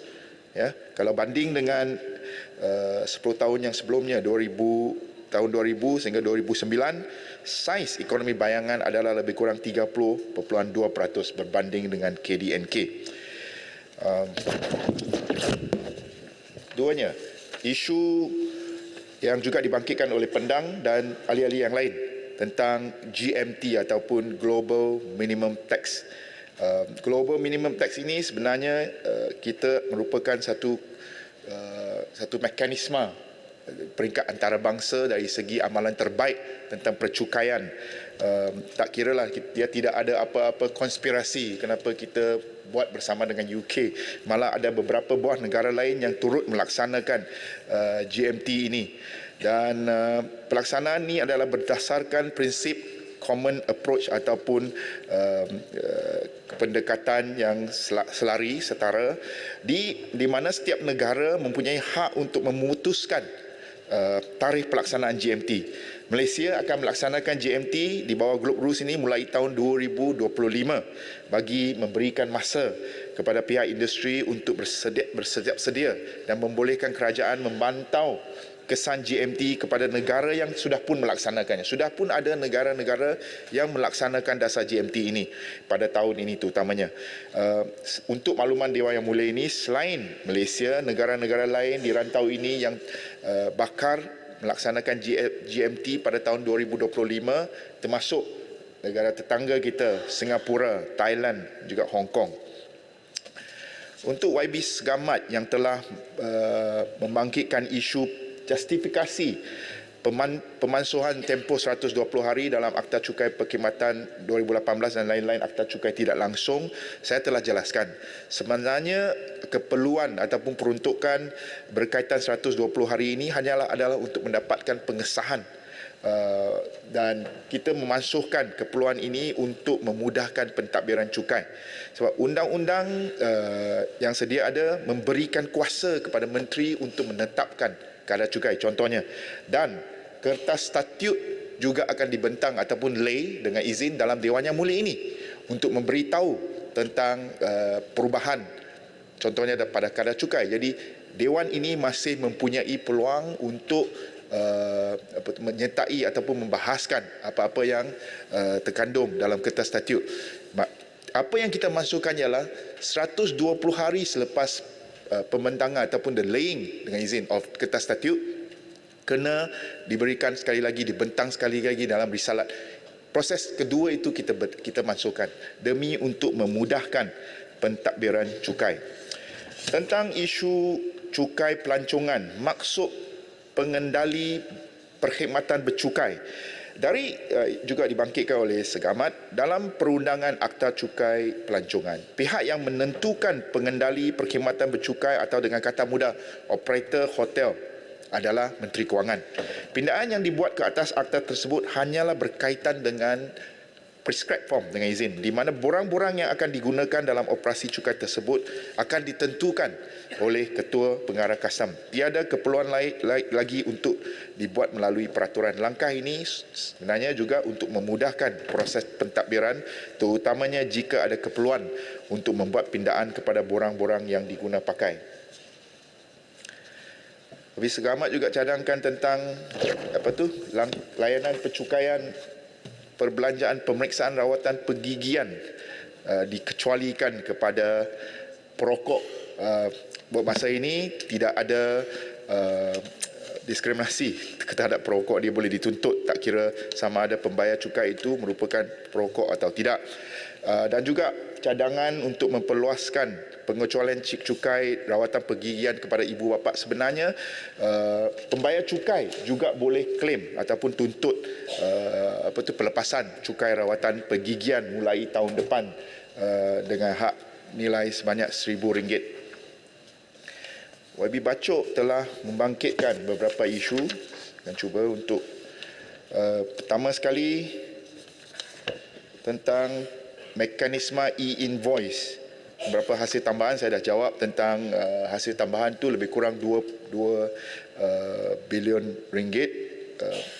Dan LHDN dalam kaedah untuk beralih kepada sistem e-invoice ini telah membangunkan 2 mekanisme penghantaran e-invoice, iaitu satu, portal My Invoice yang dibangunkan oleh LHDN, dan kedua, Application Programming Interface API yang berkaitan. Pembayar cukai boleh memilih mekanisme yang paling sesuai untuk menghantar e-invoice kepada LHDN berdasarkan keperluan dan kehendak perniagaan masing-masing. Dan juga ada insentif-insentif dari segi pendigitalan dan sebagainya yang diberikan melalui belanjawan untuk memudah cara syarikat-syarikat pembayar cukai beralih kepada sistem e-invoice. Berhubungan dengan pindaan pita, kerajaan menubuhkan jawatan kuasa pita forward yang sentiasa mengadakan libat urus dengan pihak Petronas dan juga syarikat minyak dan gas antarabangsa. Dan antara pindaan yang kita laksanakan pada hari ini tentang secondary recovery dan sebagainya merupakan hasil daripada perbincangan ataupun penambahbaikan dalam jawatan kuasa pita forward tersebut.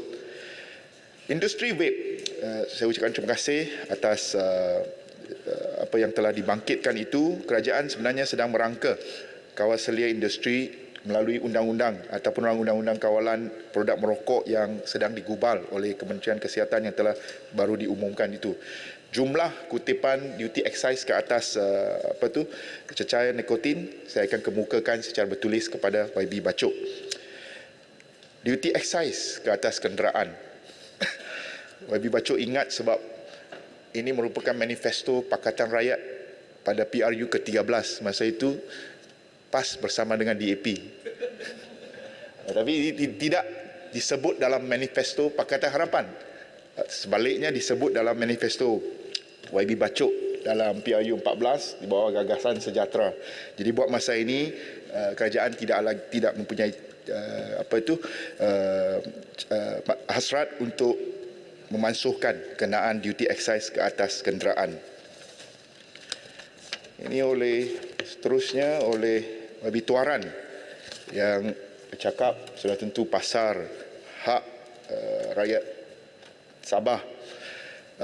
Pertanyaan yang berhormat tentang jumlah kutipan hasil negeri adalah berkaitan dengan salah satu perkara yang dirujuk dalam saman yang telah difail ke mahkamah terhadap Kerajaan Persekutuan dan Kerajaan Negeri Sabah.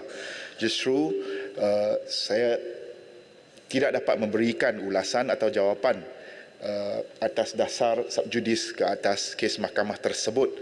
Pembahagian kutipan cukai antara Kerajaan Persekutuan dan Kerajaan Negeri di Malaysia ditentukan oleh Perlembagaan Persekutuan dan berdasarkan peruntukan Perlembagaan Persekutuan, Kerajaan Persekutuan memiliki bidang kuasa tertentu dalam hal cukai, manakala Kerajaan Negeri juga memiliki bidang kuasa masing-masing.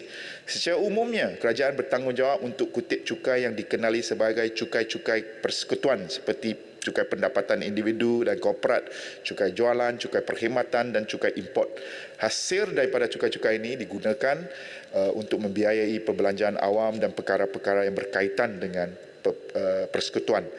Di sisi yang lain, kerajaan negeri berperanan dalam mengutip cukai yang dikenali sebagai cukai-cukai negeri, cukai-cukai tanah, cukai harta, cukai perniagaan dan beberapa cukai kecil yang diberi bidang kuasa kepada mereka. Hasil ini digunakan oleh kerajaan negeri untuk membiayai perbelanjaan awam di peringkat negeri.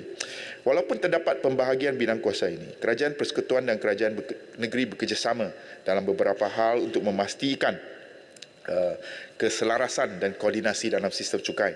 Misalnya, kerajaan persekutuan dan kerajaan negeri akan berunding tentang perkara-perkara seperti peruntukan perbelanjaan, perbelanjaan pembangunan, perbelanjaan infrastruktur di peringkat negeri dan sebagainya.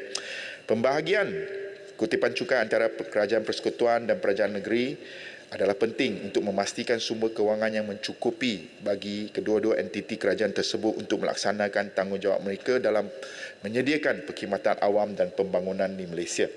Dalam aspek pemberian ataupun pengakihan kepada wilayah-wilayah Sabah dan Sarawak, kerajaan perpaduan telah meningkatkan contohnya pemberian khas interim untuk Sabah dan Sarawak kepada 300 juta setiap wilayah bagi tahun 2023. Jadi saya harap perkara ini kita boleh terus perincikan dan ucapkan terima kasih sekali lagi kepada YB Tuaran yang memang mempunyai semangat pembelaan hak negeri. Pada YB Kuala Terengganu pula membangkitkan tentang implikasi terutamanya tentang GMT 15% kepada MNE tapi syarikat-syarikat multinasional yang sedang menerima insentif. Silakan. Pertanyaan yang saya bangkitkan dalam perbahasan tadi ialah Apakah dalam perundingan nanti di antara kerajaan negeri dan persekutuan itu akan mengambil kira keputusan-keputusan yang dibuat oleh Majlis Perunding pelaksanaan MSCC 3, yaitu merujuk kepada artikel 112D itu. Apakah sebenarnya penelitian Kementerian Keuangan? Saya dipahamkan yang perundingan dibuat tanpa merujuk kepada bagaimana kita melihat artikel 112D itu, yaitu apa sebenarnya yang dirunding? Adakah setakat merunding dia punya quantum atau merunding jenis-jenis cukai ataupun hasil yang dipungut yang boleh dimasukkan dalam jumlah itu? Apakah itu yang dirunding atau apa sebenarnya yang mau dirunding? Sebab hari ini apabila kita bertahan dengan interim itu sebenarnya RM300 ya kurang daripada itu, banyak interpretasi dari segi undang-undang di situ. Jadi apa yang mau dirunding itu sebenarnya?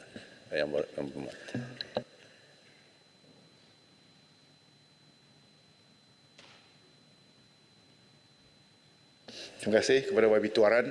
Mungkin dari segi pendirian Kementerian Kewangan, sebenarnya platform itu adalah antara Kerajaan Persekutuan dan juga Kerajaan Sabah dan Sarawak. Tetapi kita akan bagi secara bertulis tentang pendirian Kementerian Kewangan dari segi aspek yang YB tanya itu tentang perkara 112D secara bertulis. Implikasi GMT 15% kepada MNE yang terutamanya sekarang tengah menerima insentif. Dari segi pelaksanaan, setiap syarikat yang terkesan perlu kemukakan borang nyata dalam tempoh 18 bulan dari tarikh tutup kewangan beraudit syarikat.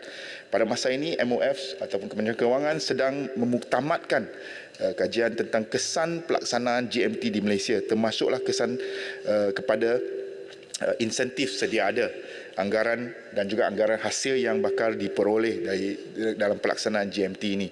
Pelaksanaan ini seperti yang saya telah maklumkan adalah berdasarkan Globe Rules yang dikeluarkan oleh OECD dan tiada perbezaan dari segi technicality pelaksanaan GMT di antara Malaysia atau UK dan negara-negara lain.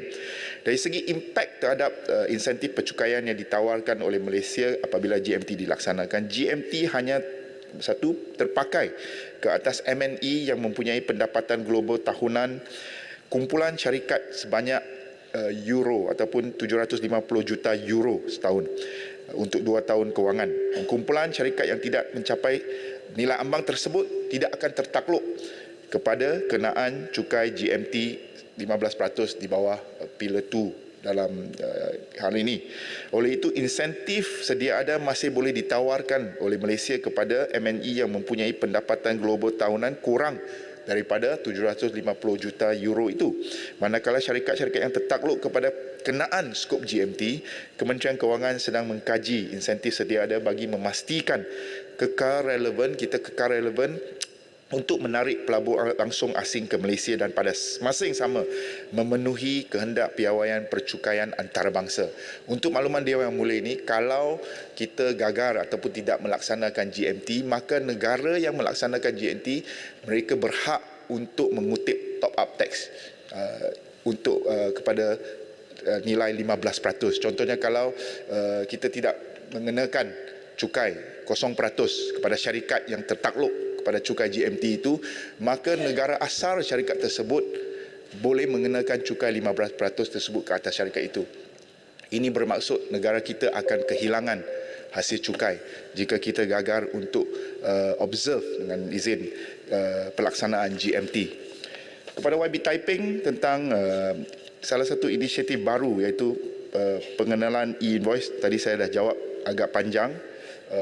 Mungkin kalau perlu sesi lain kita boleh jumpa di luar, tetapi saya rasa saya dah bagi apa yang telah kita katakan kelebihan dan juga kenapa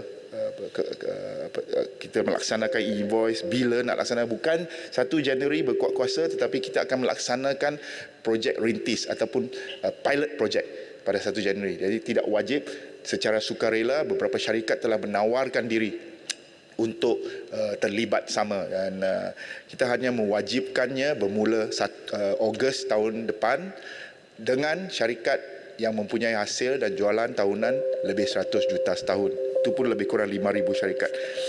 CKHT penyata terpindah Seksyen 15A cukai tambahan perlu dibawa pada hari taksiran tersebut. Adakah ia praktikal? Untuk makluman,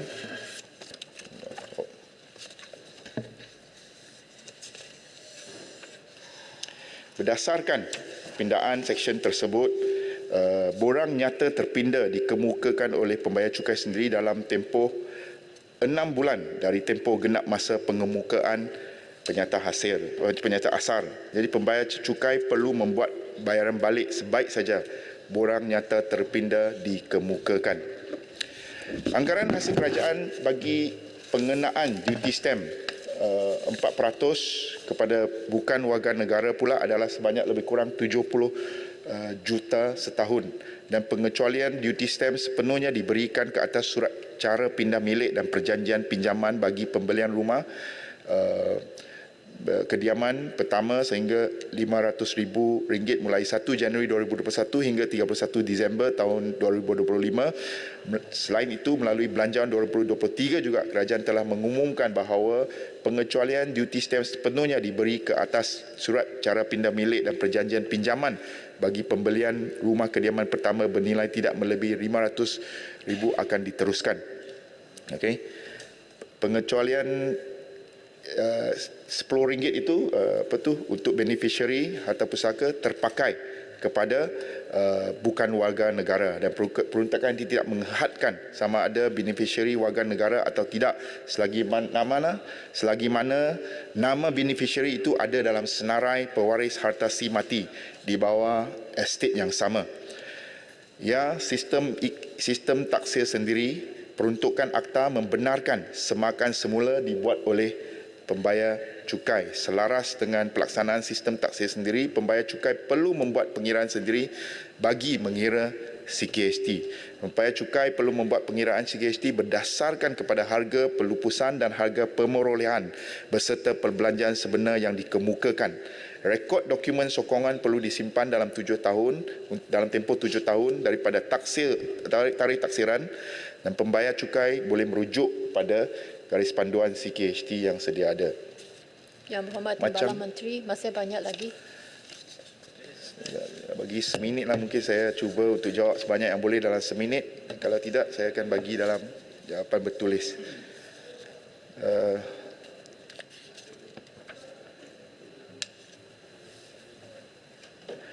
Untuk menangani isu ekonomi bayangan tadi, sambung juga dengan apa yang telah dibangkitkan dan juga oleh